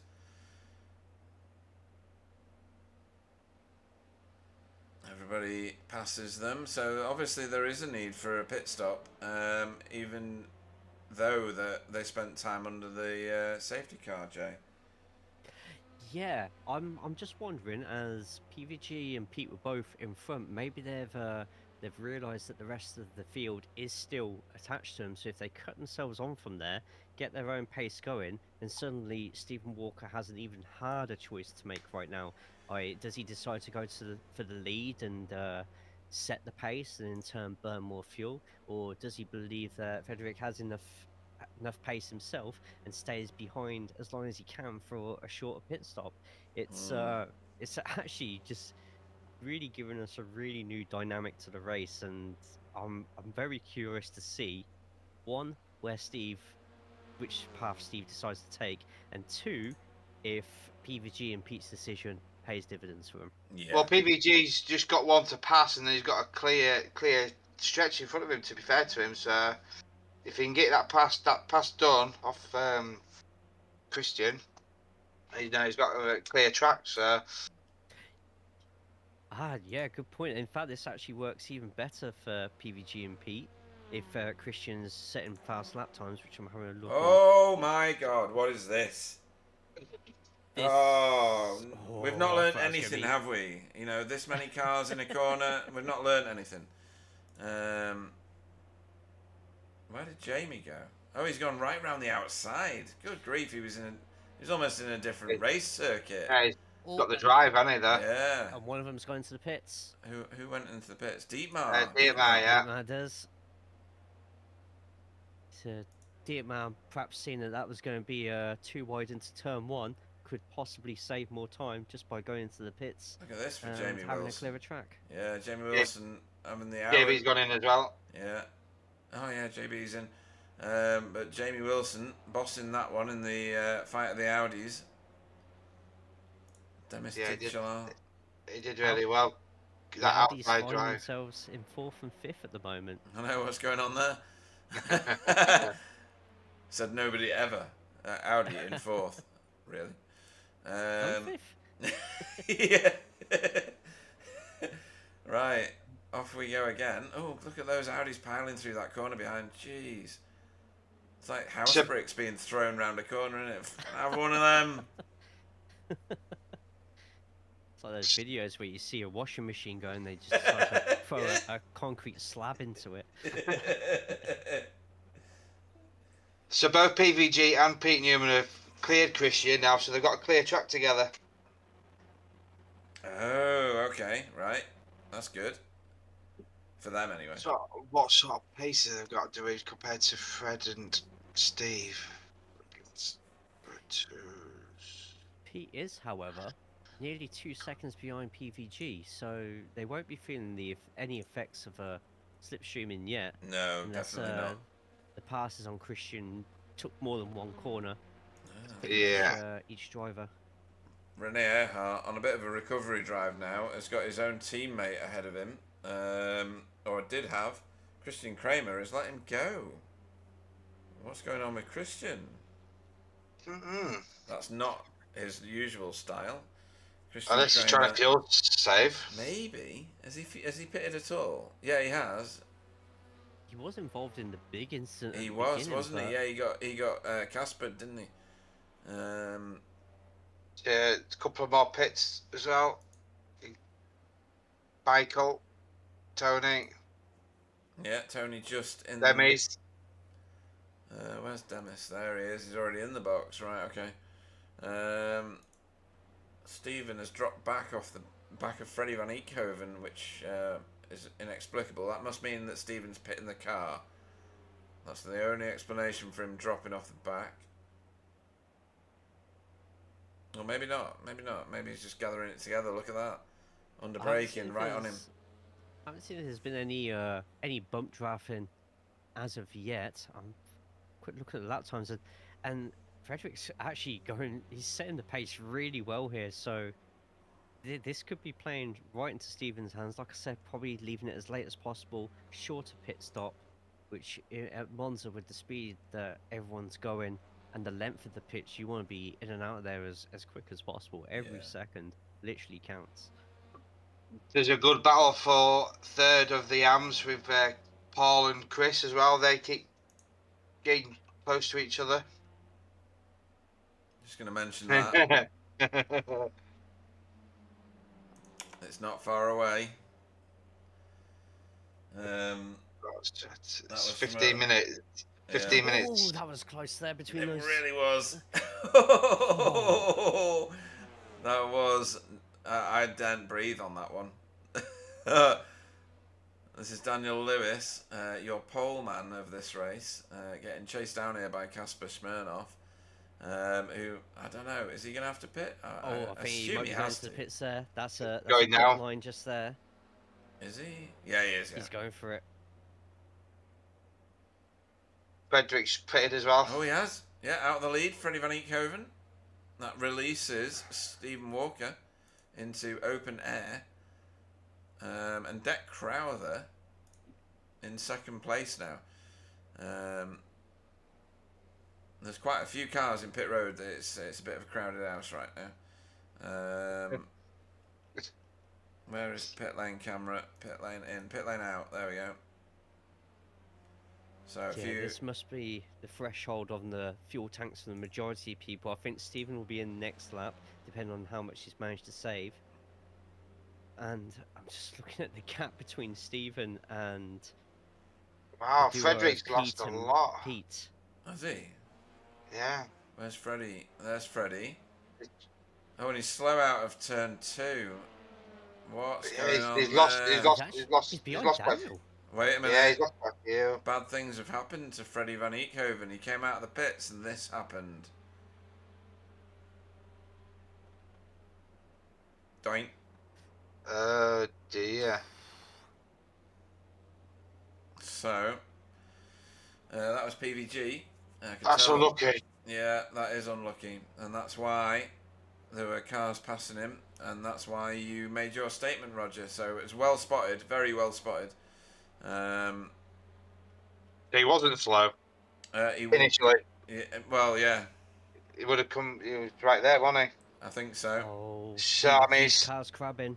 What? His car's crabbing? PVG's car's got a lot of PVG. damage at the front. PVG, where's that? There. Oh my Yeah. god. That front wheel is... Pete Newman has already thrown a pattern. There's not a lot of traction there at all. He's at third gear going around... Oh, that's yeah, it's bad. I don't know. I think if you like adjust your seat so that you're at a like 10-degree angle to the left, that's normal, right? Oh, Steering is It's normal in my car. Paint. It's normal in your car. He's gonna have to go to the pits here, surely. He's not going to carry on, is he? Dave's pitted as well. All the ones that haven't pitted. Oh, actually, pitted there's now. only 4 minutes left. He's going to stay in this.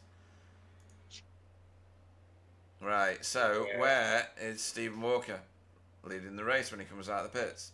Where else would he Leading be? Pete by 3 minutes. Definitely 3 not that minutes? long. Wow! What a Look at what a this! run. Jamie 2 Wilson in seconds. third!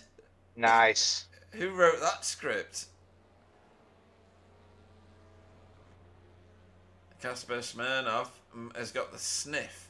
He's got the scent for a podium finish here.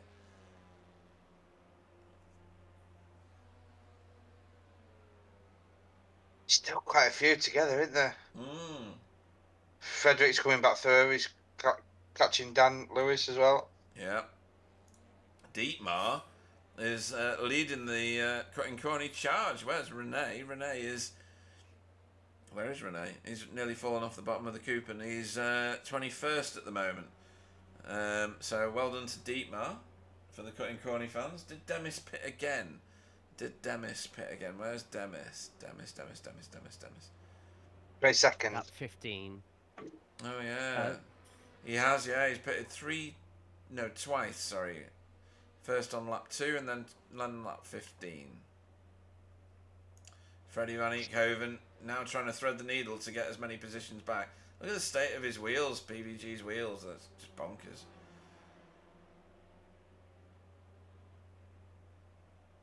I mean, foregone conclusion that he's going to get overtaken here. He's got no pace in that car at all, has he really? Daniel Lewis thinks, I've got a couple of places here. These cars are wrecked in front of me. It's like These are the two Steptoe's that went yard together. driving down the road. What? These are the two that had contact as well on the exit to the pits. So Yeah. a nice clean overtake that time. Yeah. And the Audi power is going to shine through here, and Daniel's going to put a car in between himself and David Ayres.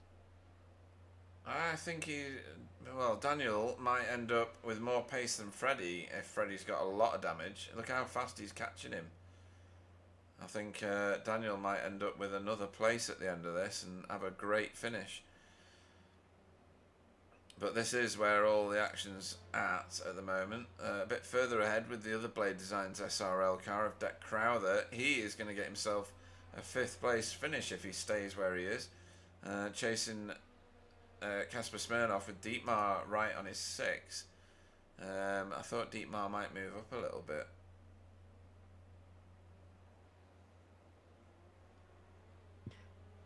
All it takes is a bad chicane. Ooh, that was going to get a bit close there. Yeah. Paul Hurley and Chris Dixon having a bit of an argument here.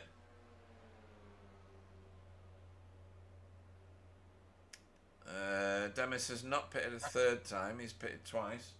That's for Euro on the chat. Yeah, it looks like it's Rene who's pit 3 times this race. Yeah, it is. I think he took damage off another incident, I think. Absolutely right. It's a lot of spare cars they've got in that garage. There's hundreds of them, it's like a fleet.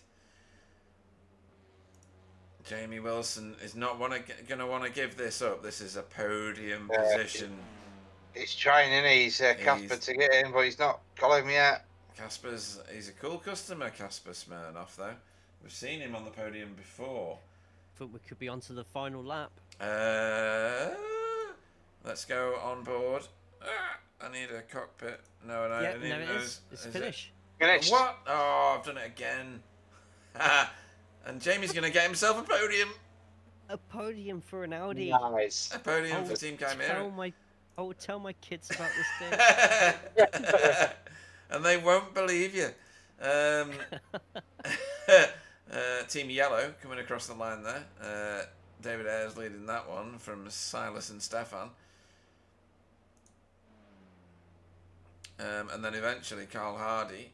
A better race for Carl Hardy he would have hoped for, I'm guessing. Christian Kramer definitely. And Tony Walker. Jaden Scotton over the line in 20th. Renee over the line like fractions of a second behind him. Chris Dixon only got over the line 0. Oh no, has he done it? Yeah, he has. 0.05 behind JB, or was that ahead of Paul Hurley? Ahead of Paul Hurley. There we go. So that was a tight finish, and that's everybody over the line. So don't forget, you two need to be thinking about your driver of the meeting. You'll find that this is the hardest decision of your life. It doesn't come naturally, as I've found out over many years, and Alan always kind of struggled, and then voted for Result Clothing anyway. Dan Lewis, though, has had quite a drive tonight. Casper's done well. Jamie Wilson to get on a podium is astonishing. There's a few candidates, in my opinion, so have a good think.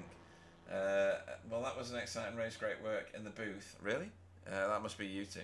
Can't wait to get back behind the wheel next week. You are? Complete team effort. Yeah, I'm not so sure. Oh dear. But definitely, Stephen Walker, being the lead car finishing, is a happy boy right now. Let's see. That was 2 good races, I have to say. Well, There's a lot of action. Oh, it was just bonkers, especially the start of the second race. But yeah, Monza sometimes leads to stuff like this, doesn't it, Jay? It's either everybody gets through and everybody has a brilliant race, or massive pile up at turn 1, which is what we got in race 2. Yeah, it's definitely become one of those courses where the start of the race is the most anticipated event. Just that first chicane is host to just many moments, not just in TCRs, but any race that you watch here. And yeah, memes are definitely living up to its name tonight. Yeah, memes. I like that. That's good. I like that. Christian Kramer says he saved 2.5 minutes of fuel. Wow. That's class. Jesus. That's brilliant. Oh dear. So let's walk. Monza, when you get F1 cars on it, what are you waiting for? You're waiting for that massive pile up at turn 1, aren't you? That's what people tune in for on F1 at Monza. So Stephen Walker, Scoot, that went pretty abysmally, but I had a good time. That's what's the important bit. Did you enjoy yourself or not? And he's enjoyed himself, so that's good. Stephen Walker took home all the glory in the second of tonight's races for Hydro Race Geodesic Racing. Previous multiple champion gets the top spot. Pete Newman finished second for Result X Pure Sims. And then Jamie Wilson. Do not adjust your sets. Don't try and rub it off with your thumb or anything like that. Jamie Wilson got a podium finish there. And top Pro-Am car for Team Chimera. He's actually had a pretty stand-up race week. 10th in the first race. So well done to Jamie. Kasper Smirnov, 4th in this one. Which improves on his first race for Sim Racing School. And 3rd in class. Deck Crowther, 2nd in class, 5th on track for Blade Designs SRL. Dietmar Hoos, 6th for Cutting Corny TCR team, and the lead Cutting Corny car over the line. And 3rd in class for Pro-Am. Freddie van Eekhoven will have hoped for better, but got into a kerfuffle, but finished 7th overall for Hydro Race Racing Forces. Daniel Lewis, top AM class car over the line. He was the pole man for Blade Designs SRL, with Pete Van Gool behind him in 9th for Result Clothing iRacing team, and Michael Hall in 10th for Result X Pure Sims. Second AM class car over the line was David Ayres, Miraculous. Must be a headlight powered victory, that, I don't know. 11th overall for Safeguard by Result. Silas Goebel, 3rd in class and 12th on track for VTS Esports with his teammate and Co-Goebel. Let's say we're going to call it Co-Goebel. Behind him, Stefan in 13th. 14th was Carl Hardy for Safeguard by Result. Christian Kramer, 15th for German Sim Racing. Tony Walker, 16th T for Result Clothing.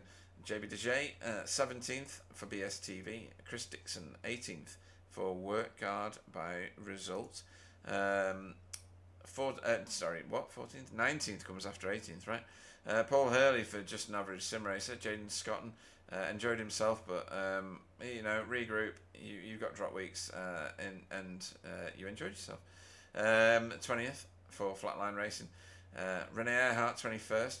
Would have hoped for a lot better after his race 1 result of 4th for Cutting Corny TCR team. Demis Titular 22nd for Hydro Race Racing Forces. Fiona 23rd for Work Guard. Her teammate Andy Littler 24th. Scott Malcolm classified in 25th for Lumen Motorsports. Tom Woodcock classified 26th for just an average sim racer. Wobbly Kneecaps Rage Quit 27th classified for Hydro Race Racing for Geodesic, sorry. And then Anthony Hilton 28th Mellow Motorsport classified. Roger, as you've said, drama-ridden races. The second one, a bit of a blend of racing in terms of where everybody featured. What are your highlights from what you saw, do you think? Because there's been a lot going on, right? There's definitely been some good close racing throughout both races. Second race, obviously, we had a bit of drama. But we've had some good performances from the lower classes. Like Daniel's had some cracking races, two and wins, and just mid pack, just all the way through the pack. This is what I like about this league. You do get throughout the pack. You've always got someone to race against, and it's good to see that it's still carrying on. Yeah, absolutely. And Jay, the start of that second race was a bit of carnage, and then the restart of the second race was another bit of carnage. Monza's it's an unforgiving track, isn't it? If even the slightest of offline incidents occurs. Yeah, it's like a lot of tracks, especially the ones where you're going to be getting into those really tight corners and you're going to have more than a car beside you. Like, you cannot let your concentration slip for a second. It may have happened for one or two during that race. We see in the background just there. That's the start of the second race, and just the absolute mess behind there. It's it can be a cruel mistress if you don't treat Monza right. And we definitely saw many shades of that tonight. But absolutely fantastic races. Enjoyed every minute of both. Yeah, in terms of an entertaining spectacle, sometimes it's better to be watching than taking part. This time, yeah. Yeah, totally.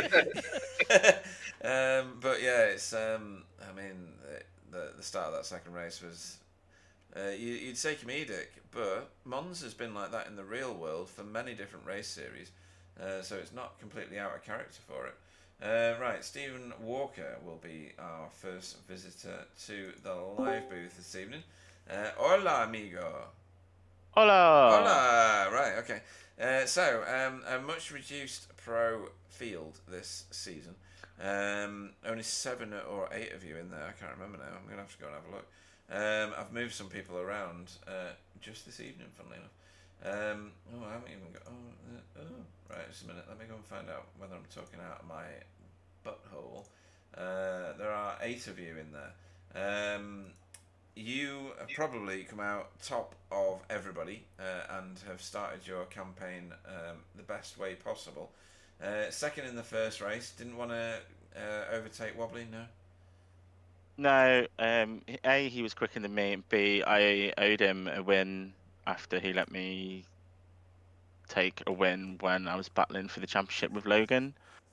And that pretty much helped me win that championship. So I was like, I'm not going to bother overtaking you. Plus, I didn't want to try anything. And then I think it was Pete behind take advantage of it and get both of us.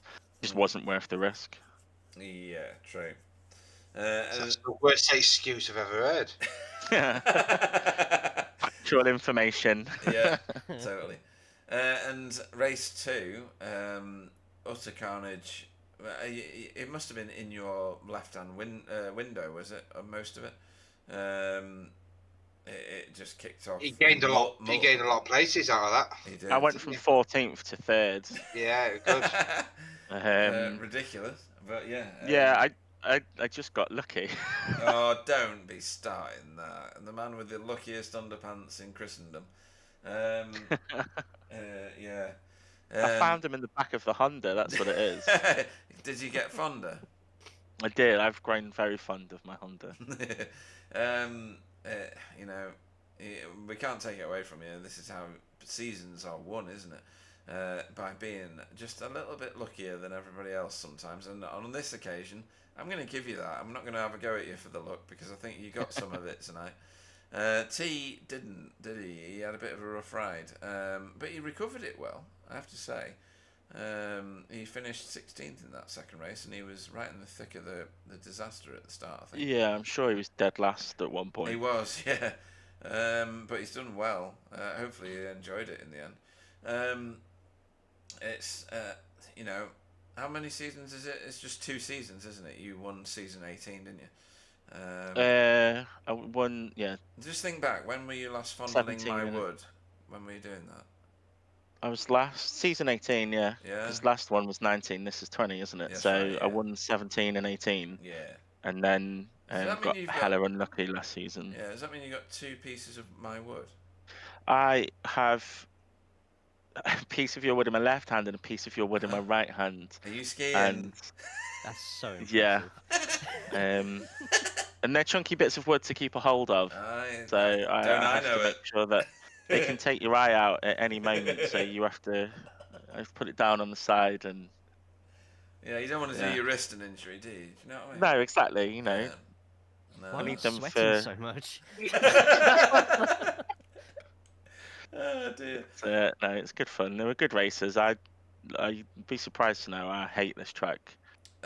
You've said that many times before, but it's always Yeah. done you well. I don't. Yeah, get it. if you'd heard me in the practice, you would have been like, "Why don't you just shut up about how much you hate this track?" Because I wasn't. I was going on, and Wobbly was like, "Oh my God, shut up!" Because there was me and my brother both moaning about how awful this track is.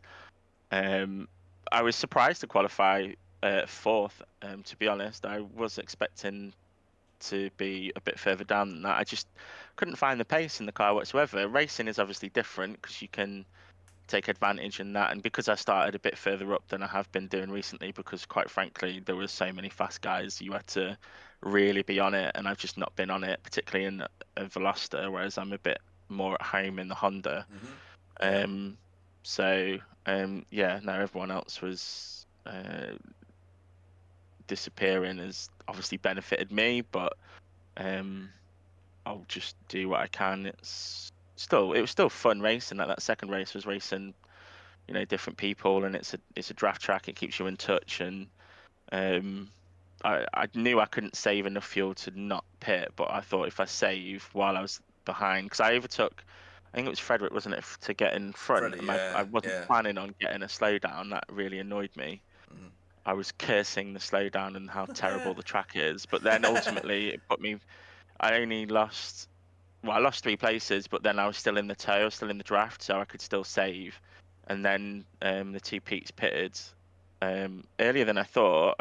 Looking at my telemetry and stuff, like if I'd pitted, I think I would have been in traffic. So I didn't think it was worth it. And I think Pete said that he shot his pit box, so that helped. Just his pit box, yeah. Yeah. Yeah, he was not looking at your wood, so he could control himself. Yeah. But yeah, as much as I hate the track, it was a good night, really. I can't complain with a second and a first on a track that I genuinely despise. You bloody shouldn't do. And your teammate rage quit. Standard. Yeah, you know. It's behaviour we expect at this point, but you know, he was unlucky, to be fair to him. So he would have been right there. He had the pace on me. I was lucky to get through that first incident, first corner unscathed, and gained so many positions. Otherwise, I probably wouldn't have won the race. I would have, like I said, I don't really have pace per se, but it was all right. It was good. I enjoyed it overall, and that's why we're here. It doesn't matter who's on track. Everyone was racing someone, and that's why we do it. Yeah, true.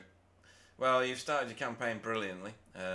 You couldn't have hoped for much better in terms of end result, and you managed to avoid all the carnage in the middle. Makes up for last season, really. It kind of does, doesn't it? Jesus. Yeah. Where are we going next? Anybody? Sebring. Everybody loves Sebring. Yeah. I mean, again, I don't mind Sebring, just not in a TCR. It's just a bit boring. You mean That means GT3 Stephen's territory? winning. Yeah, well, yeah, winning. probably, yeah. Good Give me call, an Jay. LMP2, GT3, Yeah. even a GT4. It's a bit more fun, but When the it produces traction's good behind you, racing. Yeah. Yeah, it produces good racing, so it should be fun all the way up and down the grid. Okay, right. You know, starting a campaign like that, Jay, it's pretty strong, isn't it, to get a second and a first? Do you see Stephen coming under fire from anybody? I think there's going to be plenty of people in that pro category who are going to take a shot at you. Like you said yourself with that second race, it makes and breaks championships, and so far you're in the driving seat, so it'll be interesting to see how likes of Pete and Wobbly do come back on that one. And well, even some of the pro-ams I feel will want to take a scalp at some point in the season as well, so I'm looking forward to seeing it. Yeah, it's still a fast grid, even though some people from last season aren't there. It's maybe they'll sign up for the next race and see who's there and who's about. And there's always fast people. Programs turn up at a track and they're just good at the track and they can fit in. And Casper's, if he's here for most of the weeks, he's always proven to be quick. Oh yeah. So plenty of people out there to full on give us a good run for the money. I'm not expecting that every week, by the way. I'm not that good. So I'm just trying to stay out of trouble in the first and second races and try and be consistent, because that's what wins you stuff. That's what's won me a championship when I wasn't the quickest driver. Logan was much quicker than me, but it's just consistency is key, really. So that's what I'll just try and do. I'm back in the Honda. I feel more at home, feel more comfortable driving it. Just slightly still adjusting to it, but ultimately, yeah, it's just my favourite TCR. I'm never going to drive another one unless they release a new one, so that'll be it. I'm trying Awesome. my best. Yeah, keep at it, Jay. Keep at it. Awesome stuff. Well, anybody you want to shout out to before we let you go and celebrate your almost maximum haulage of points? Yeah, you guys for being around for season 20. Massive shout out for the effort that you all put on, and Jay and Roger for stepping in replace of the mighty Sir Alan. Shout out to him if he's watching, listening, whatever. So, yeah, my brother for having a good race, Bob Lee for having a good race one, and being a good all-round good egg teammate. And yeah, just everyone else up and down the grid. Jamie got, I think, a full-on podium, so he earned that. That's good racing, and yeah, just everyone, just thanks, because we all do it for fun, and everyone just needs to remember that. Yeah, well said, and very well done. We'll see you at Sebring this time next week. The luckiest man in the world, Lucky Wookie Walker. Cheers, guys. Thank you. Right, next up we will bring in. Where's he gone? Oh, there he is. There we go. We were only speaking to him last night, guys. It's Jamie Wilson. Good evening. Hello. Just about got my breath back now. Yeah, I'm sure. Let me find you on track. There you are. And my connection's going slightly Bingham, so if you is it for a really? moment, yeah, give me a moment, it will come back. Oh, okay, right, fair enough. So, first race, you got was it 10th? I'm going to go and find it now, just one sec. Yeah, 10th place. 10th? Yeah. Could you fast forward the replay in such a way that my car isn't just destroyed on No, it? no, I'm going to leave it like that, because that begs the question, because I thought you got through the whole thing unscathed in that second race, but clearly not.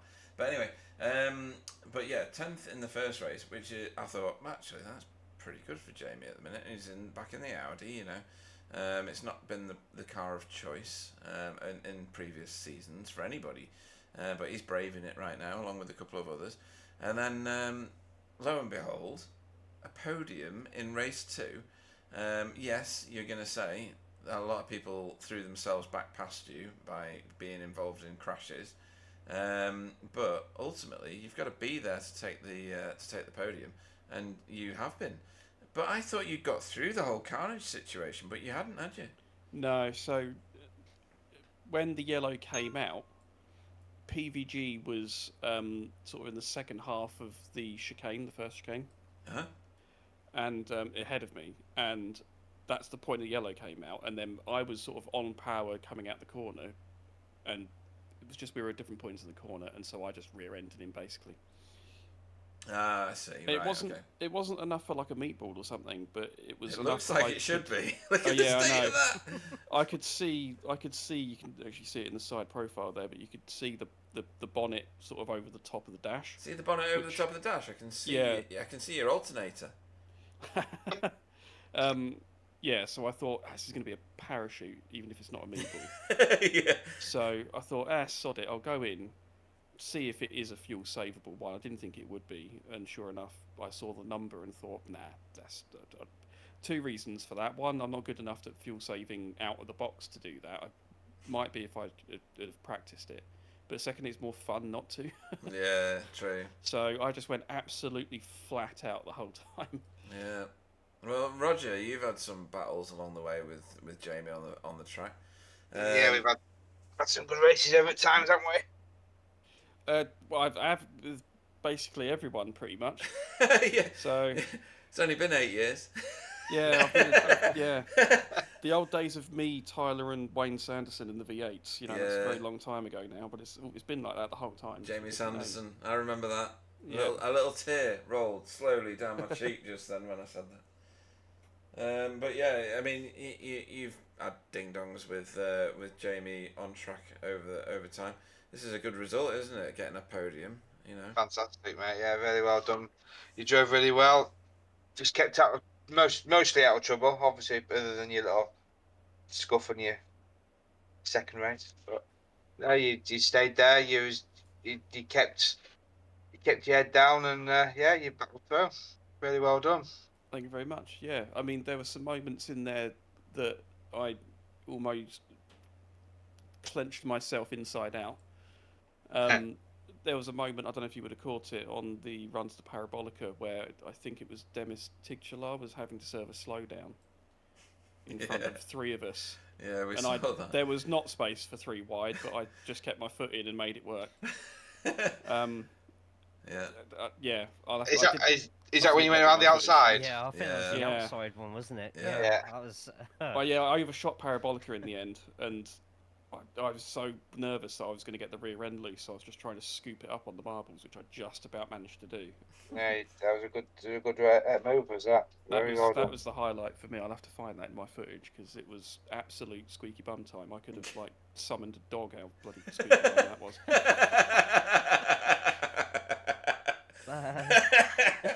Oh dear. I'm going to be ruining somebody else's talk for a minute. Oh dear, that's funny. So with an amazing result with the Audis, where are you getting your Audi tattoo? What part of the body? Summon the dog. I don't know, forehead or something. I don't know.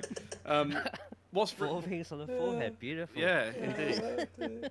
There's another place with four. Anyway, the Oh no, that's me out. Roger, your turn.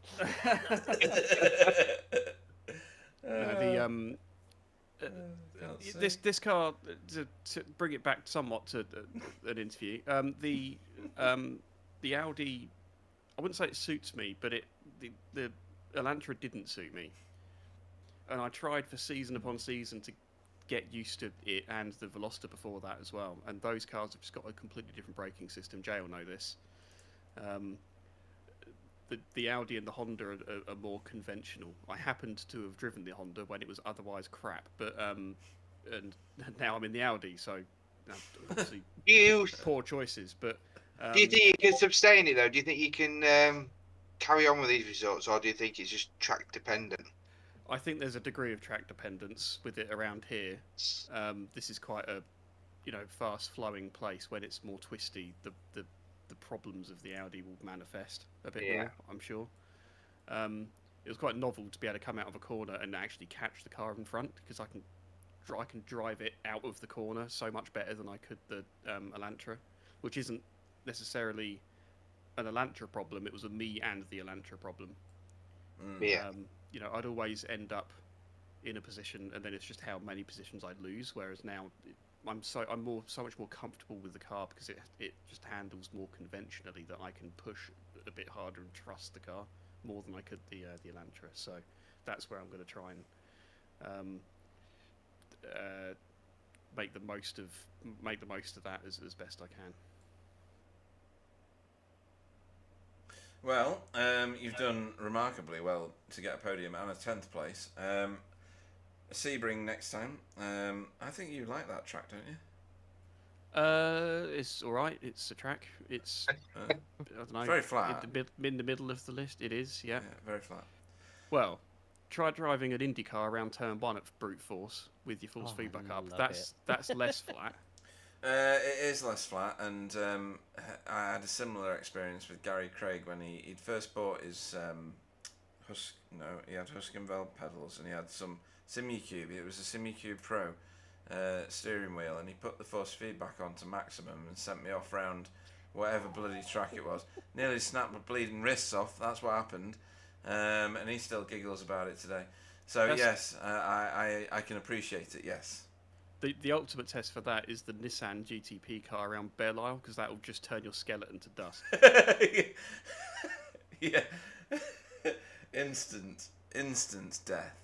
Yeah, exactly. It's honestly, it's like the reverse footage of someone putting hot chocolate into water. It will just into dust. Dude, that's hilarious. I'm having too much fun tonight. Somebody pinch me. But yeah. Anybody you want to shout out to before we let you go? Was Simon calling the corners for you or not? No, he was busy playing Balatro. Oh, really? Okay. So, which is fair enough. Yeah. But yeah, I mean, still shout out to him, because we've got a system to track fuel and that kind of thing, and I coughed exactly at the line when side by side with Casper. So, yeah, the fuel calc stuff. Is still Simon's input in the form of code. So just shout out to him for that. And yeah, shout out to PVG. I had a really good race at the end of race 1. And that group that I was 3 wide with for not killing me in either direction. Yeah. No, well said. And yourselves, also just yourselves collectively. Obviously, slight change of personnel in here and a bit of a commitment from you all. So that's very much appreciated, I'm sure, by everyone. Thank you very much. Yeah, mate. More aimed at you two more than me, so you better say something. Just saying. It's a hint. Team effort. Team effort. There you go. Right. Okay, that's good. In that case, we will wish you the very best for Sebring, the average track in the middle of your track choices. Very, very flat. And we will see you next time out. But you've started your season extremely well. Jamie Wilson, everybody. How's the song go? The only way is down. Is that it? Yeah. D-Ream, the revenge. Yes. Yeah. Okay. Cheers, cool. guys. Right, so next up into the booth, we will be bringing in when he's actually in the booth, Mr. Magda, Casper Smirnoff. Good evening. Hello. Hello. How are you doing? Lucy. Yeah, awesome, good stuff. Right, so you've had compared to some, you've had a bloody brilliant meeting. You finished in 7th place in the first of tonight's races, just making sure I get these things right. You ended up in a very heated battle with Michael Hall towards the end of that race, as Michael fell backwards towards you. And then in the second race tonight, you've done remarkably well. You got yourself a 4th. You very, very nearly got yourself onto the podium, and I mean very, very nearly. Talk us through race 1 first, because you didn't qualify as well as I expected you to. That's probably because it's the first race back with us. Maybe it's Monza, maybe it's the Honda, maybe it's your team boss, Magna, like shouting at you. Who knows? But talk us through race 1 first. So I qualified fourth, I think, or fifth. I Yeah. don't know. I don't remember. And to be honest, I was really pleased with that lap. I was not expecting to be so high after a long break. Okay. And first race was a race of going backwards thanks to my own mistakes. Okay. Michael was not how to say it. He didn't come back to me. I put him back there. Oh, okay, right, yeah. Yeah, we I can. outbraked myself, Yeah. and he went down like 2 positions after I hit him in the rear. Uh-huh. Then I made like 2 mistakes and went behind him, so Right. it was fair and square. And in second race, I just became a missile. Yeah, that was nothing to do with you though. You got the nudge of doom, and then you turned into somebody else's weapon, and nicely took out Christian Kramer, who knew nothing about it. I'm pretty sure. I bet that scared the bejesus out of him. I know it would have done me. I'd have been the missile car, of course, or the one causing the missile. But yeah, you to be in that position at the start of a race and to finish fourth, Jay, because you would have been ultimately racing around Casper when you were racing in this series. That's a pretty remarkable feat, isn't it? To be the missile at the start of the race and to come home fourth. That's pretty impressive. Oh, absolutely. Like that by itself is an achievement in itself, but also getting yourself just shy of a podium as well. First race of the season, like surely you've got to be thinking, I can get more podiums, and this will not be the last for this season. Yeah, for sure. And to be honest, if I was not trying to feel safe for like 3 laps under green, I thought podium was really, really possible. Oh, really? Okay. Right. Yeah, I was saving for like 3 laps. I tried to go for no stop, but it was not real. Right. Okay. So yeah. after 3 laps, I decided, okay, I'm going for it. It's gonna end how it's gonna end, and it ended very well. I don't know how, to be honest. I think Okay. others were fighting really hard after pit stops. So Yeah, I reckon they were, and you've done brilliantly to get your car back home in fourth in that second race. That's a remarkable achievement. You're going to be doing pretty well in the standings, actually, given the bad races that some people have had tonight. I think there's only probably Pete Newman and Stephen Walker that have done better than you overall. It's been a great reintroduction to our series. Great to have you back. Is Magda still calling the shots in the background? yeah, she's there. Excellent. Good evening to Magda then. We thank her for letting you race. We go to Sebring next. What's your experience of Sebring? I hate this track. Oh, Jay, what's going on there? Can we allow people that so- hate Sebring? What's that about? So boring. I hate this track. To be Really? honest. Oh, I like it. I crashed there the least. I mean, it is an airstrip, so Yeah. There's lots of straight bits. I like straight bits. When the straight bits turn into twisty bits, Pete decides to crash. But yeah, I like Sebring. Oh, do we have to kick him out just because he doesn't like Sebring? I don't know. It seems mean. we'll just call that strike one, I think. Strike one. Yeah. Yellow card. Yeah, yellow. Yeah, Yellow card. you've only got 52 strikes and 16 yellows to go. So, but yeah, it's a shame that you don't like it. But hopefully you'll do well there. Who would you like to shout out to before we let you go? Shout out to Christian for being my target. Yeah. he did well at being your target. He did very well. It was straight on, like. It really was. It wasn't straight on. You hit him with your butt. Yeah, but it was like perfectly Oh, it was, yeah. T-boned. Yeah, proper T-bone, that, yeah. It's almost as if it was on purpose. I know, yeah. Conspiracy theory. I'm spreading stuff. I'm Yeah, just do spreading it. stuff. Yeah. So thanks, Christian, for being the stopping force to stop Casper from going any further off track.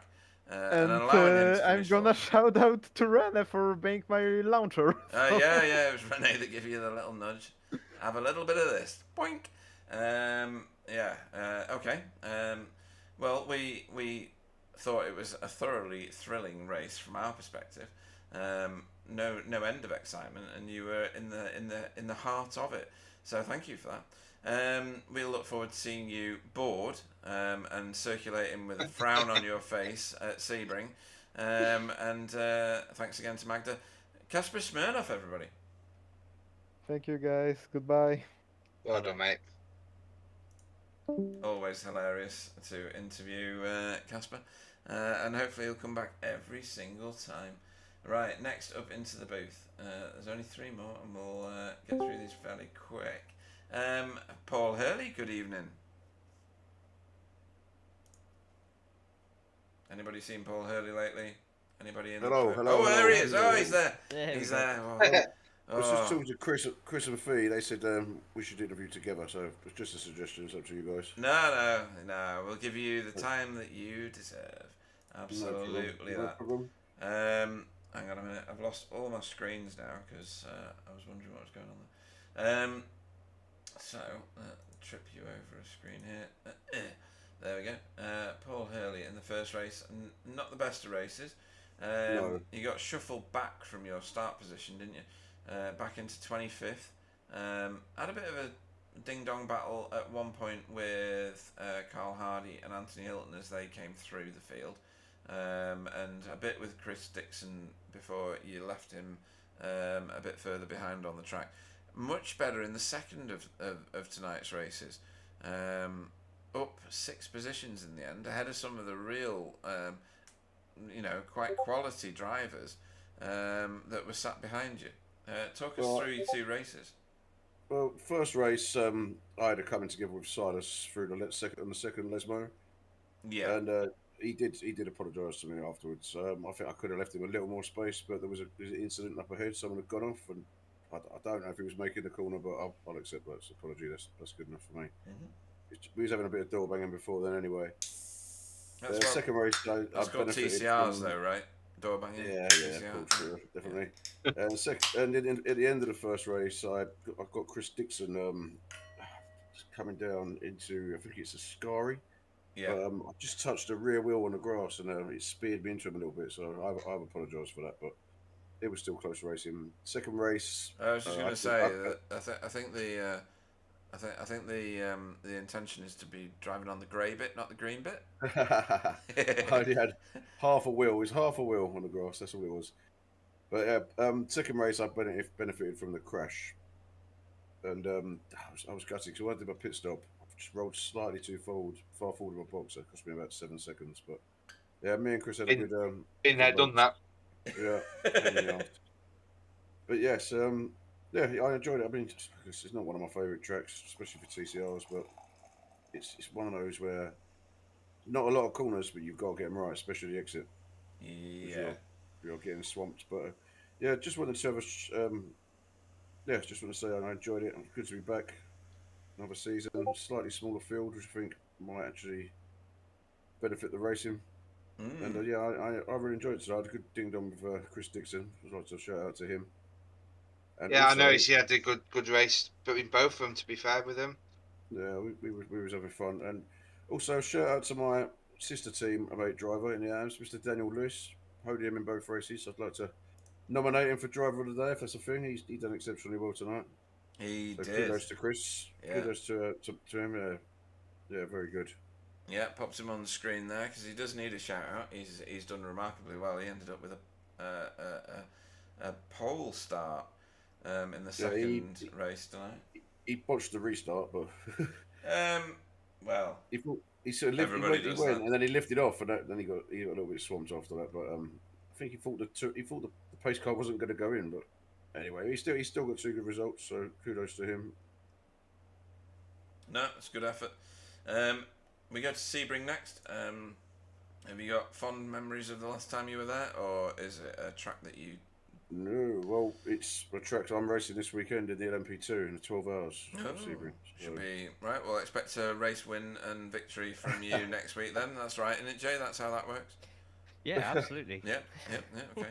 I'll have a go at winning. Familiarisation equals victory. I'll have a go at winning in class. I don't know about the whole thing. Well, we're going to look forward to it, regardless. And congratulations tonight. You've done all right. Mostly in the second race. Yep. The Blade Designs team are far better for having you as part of it. And the Just an Average Sim Racer piece is... I need to change the team name in the standings. Yes, my teammate is Tom Woodcock this season, so... Yeah, I've got him on JAS. But I need to change the team name to Blade Designs by JAS. Yes, that's correct. Yeah. There was a suggestion we should be called Team Bullcock, but I'm not sure if that works. Oh, dear. That's definitely not PG. No, that's after watershed stuff. It's a good job it's after 9 o'clock. But great to have you in it. Hopefully it's the first of many interviews with you. Paul Hurley, everybody. Yeah. Thanks, gents. Take care. Thank you. You too. Cool, right. Next one up is going to be Chris Dixon, if I can press all the right buttons and we get him in it. He's already kind of on the screen, and now he's very much on the screen. What did you do in the first race, Chris? You did a 26th, right behind Paul Hurley, who we've just spoken to. And then you reversed the fortunes in the second race, up 8 positions, and finished 1 position ahead of him. I think that's going to be a battle that rages all the way to the end of the season, isn't it? But can you do... Yeah. Can you do anything about Daniel Lewis? Oh God, no! He's way gone, hasn't he? It's only 1 race. I know, yeah. Confident.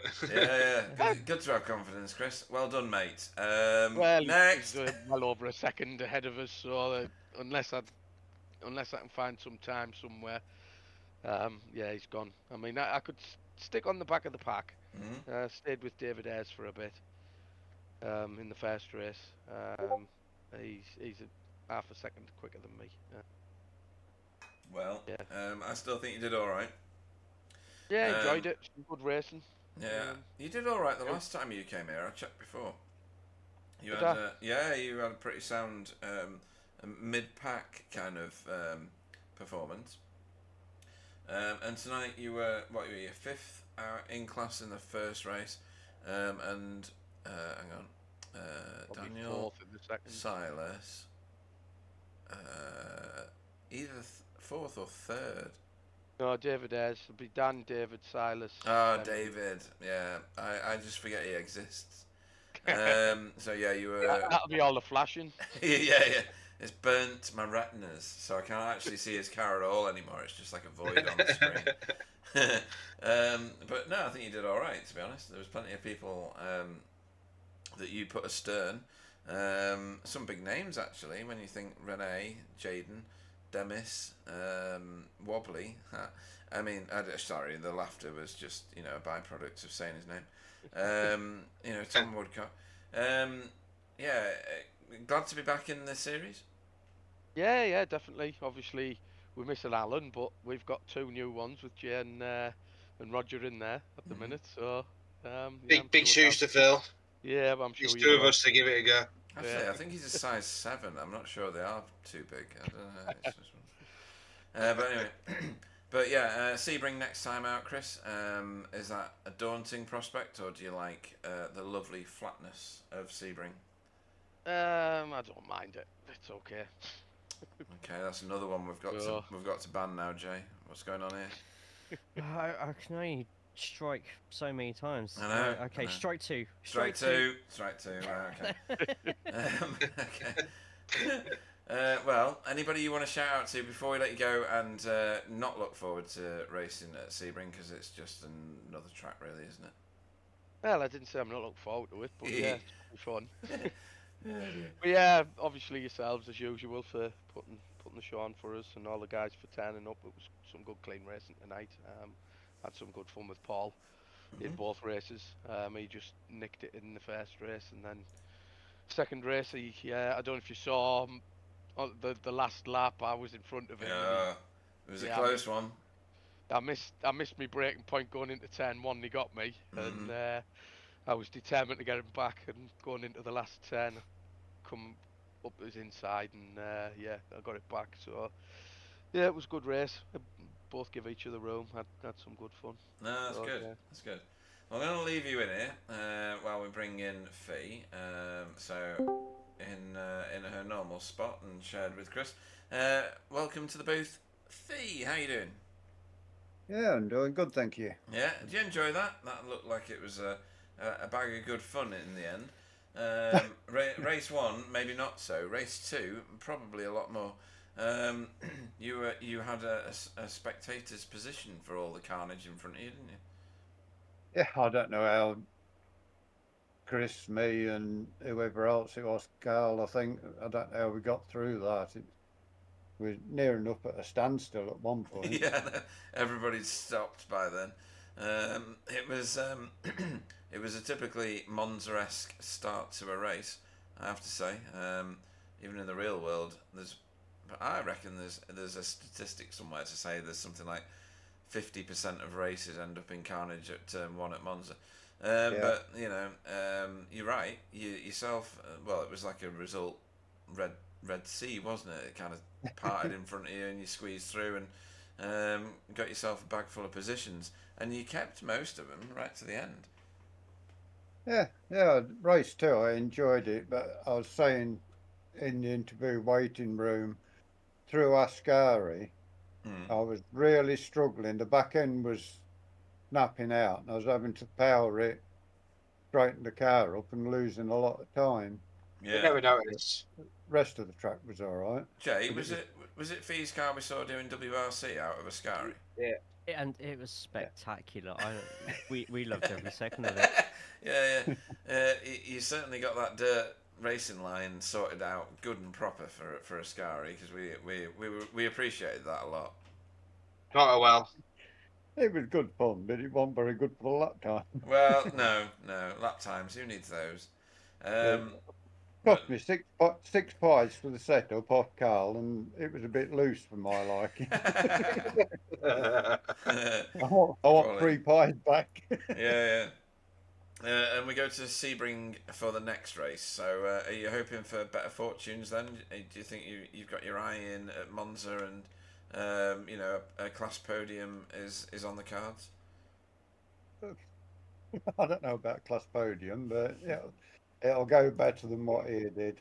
Right. We'll get plenty of practice, 12 hours, well, doing 4 hours, but 12 hours Sebring at the weekend we're doing, so we'll get plenty of practice round there. Yeah. And no drum banging for a few months, or is it the end of the season? I can't remember. There's a couple left. There's one Saturday, and then one the following week, and then there'll be one sometime midweek for playoff knockout thing. Okay, well, best of luck for that. And anybody you want to shout out to before we let you go and start your practice with Chris at Sebring? Chris thinks it's an average kind of beige, slightly boring track. Hopefully you think it's an amazing track like I do, because it's one of the best ones on the service in my opinion. Yeah, I love Sebring, and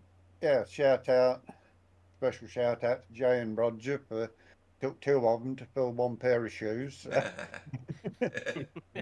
Everybody who does all the work in the background to make all this happen. Awesome stuff.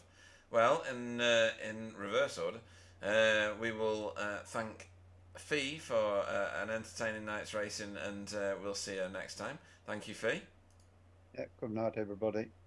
Good night. Good night, Fee. And then, cut her off. Sorry. And then Chris Dixon, have a great time practicing ready for Sebring, even though it's kind of beige. And we will see you next time. You will do. Thanks, guys. Cheers. Night, everyone. Take care. Yeah, mate. So that leaves the three of us to come up with some brave decisions on who is our driver of the meeting. This is one of the more difficult decisions that we have to make each week. Right, let me do a little walkthrough. Stephen Walker did fantastically well tonight. Got himself probably the biggest points haul, but in my opinion, that's his reward. Pete Newman also did really well in both races, and similarly so for him.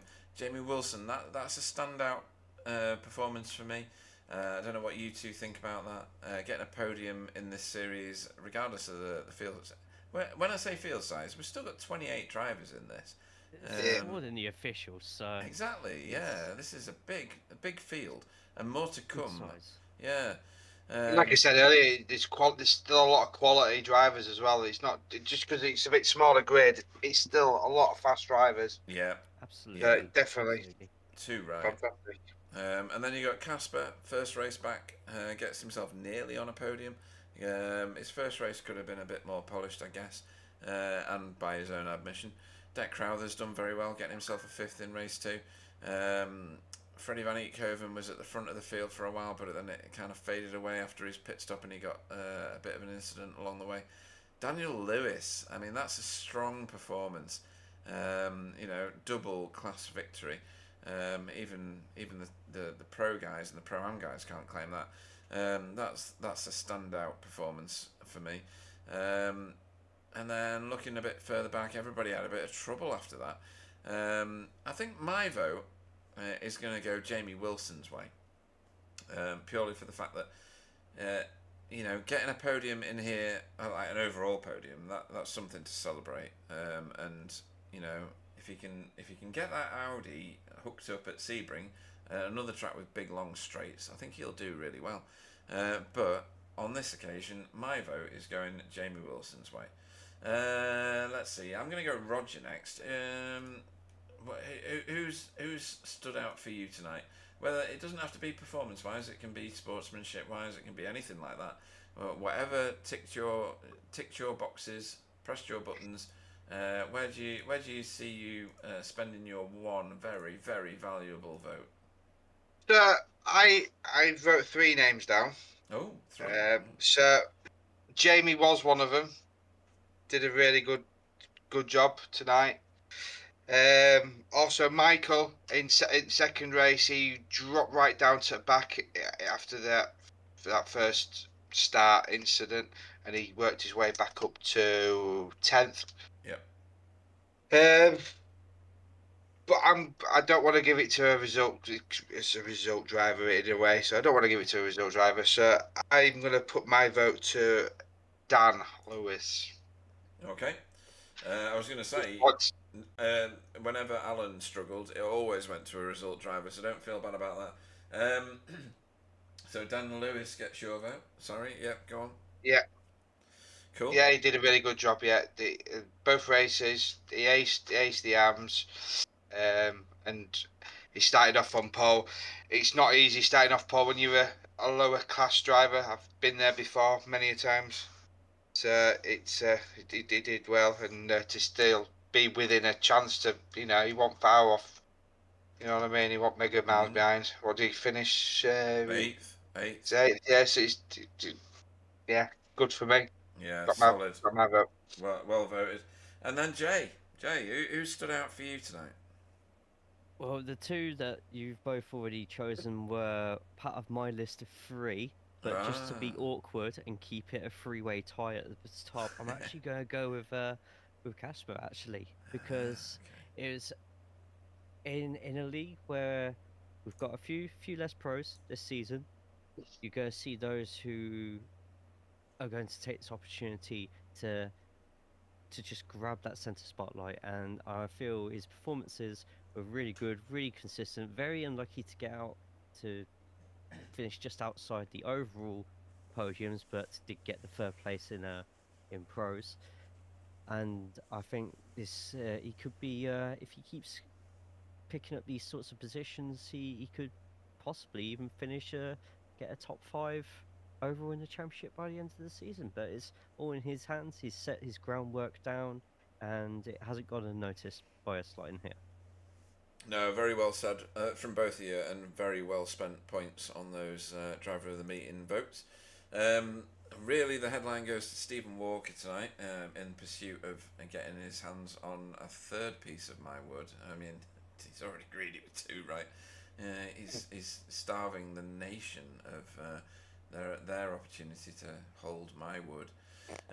But why is people laughing? But yeah, it's been a tremendously entertaining evening from a prospector's objective. Maybe not from a racer's because of what happened in race 2, but very entertaining for us. I'm going to draw this broadcast to a close now. I'll let everybody remember that this time in a week's time we're at Sebring. Thanks to everybody that watched and participated on the chat. Thanks to everybody that drove. Thanks to Roger and to Jay for joining me in the booth. It's not an easy job to sit here and commentate. Sometimes your own opinions about people become a bit challenged when you've got to say maybe bad things about the performance or good things about people you didn't like racing with. All of that comes to the fore, and I think the pair of you have done remarkably well tonight. I think it'll flow a lot smoother now the first one's out of the way. Not that tonight was a bumpy ride, it was very, very smooth, and you both handle yourself very professionally. I'm the one letting the side down most of the time by missing the finish of races twice. But we're going to skirt straight across that because that's the BSTV way. It's been a wonderful evening here at Monza. Hopefully you'll join us in the future for all the future races, folks. Stay safe. I'll hand you over to these two, starting with Jay, to say their goodbyes before we head towards Sebring. It's a long journey, so we're going to start off straight away.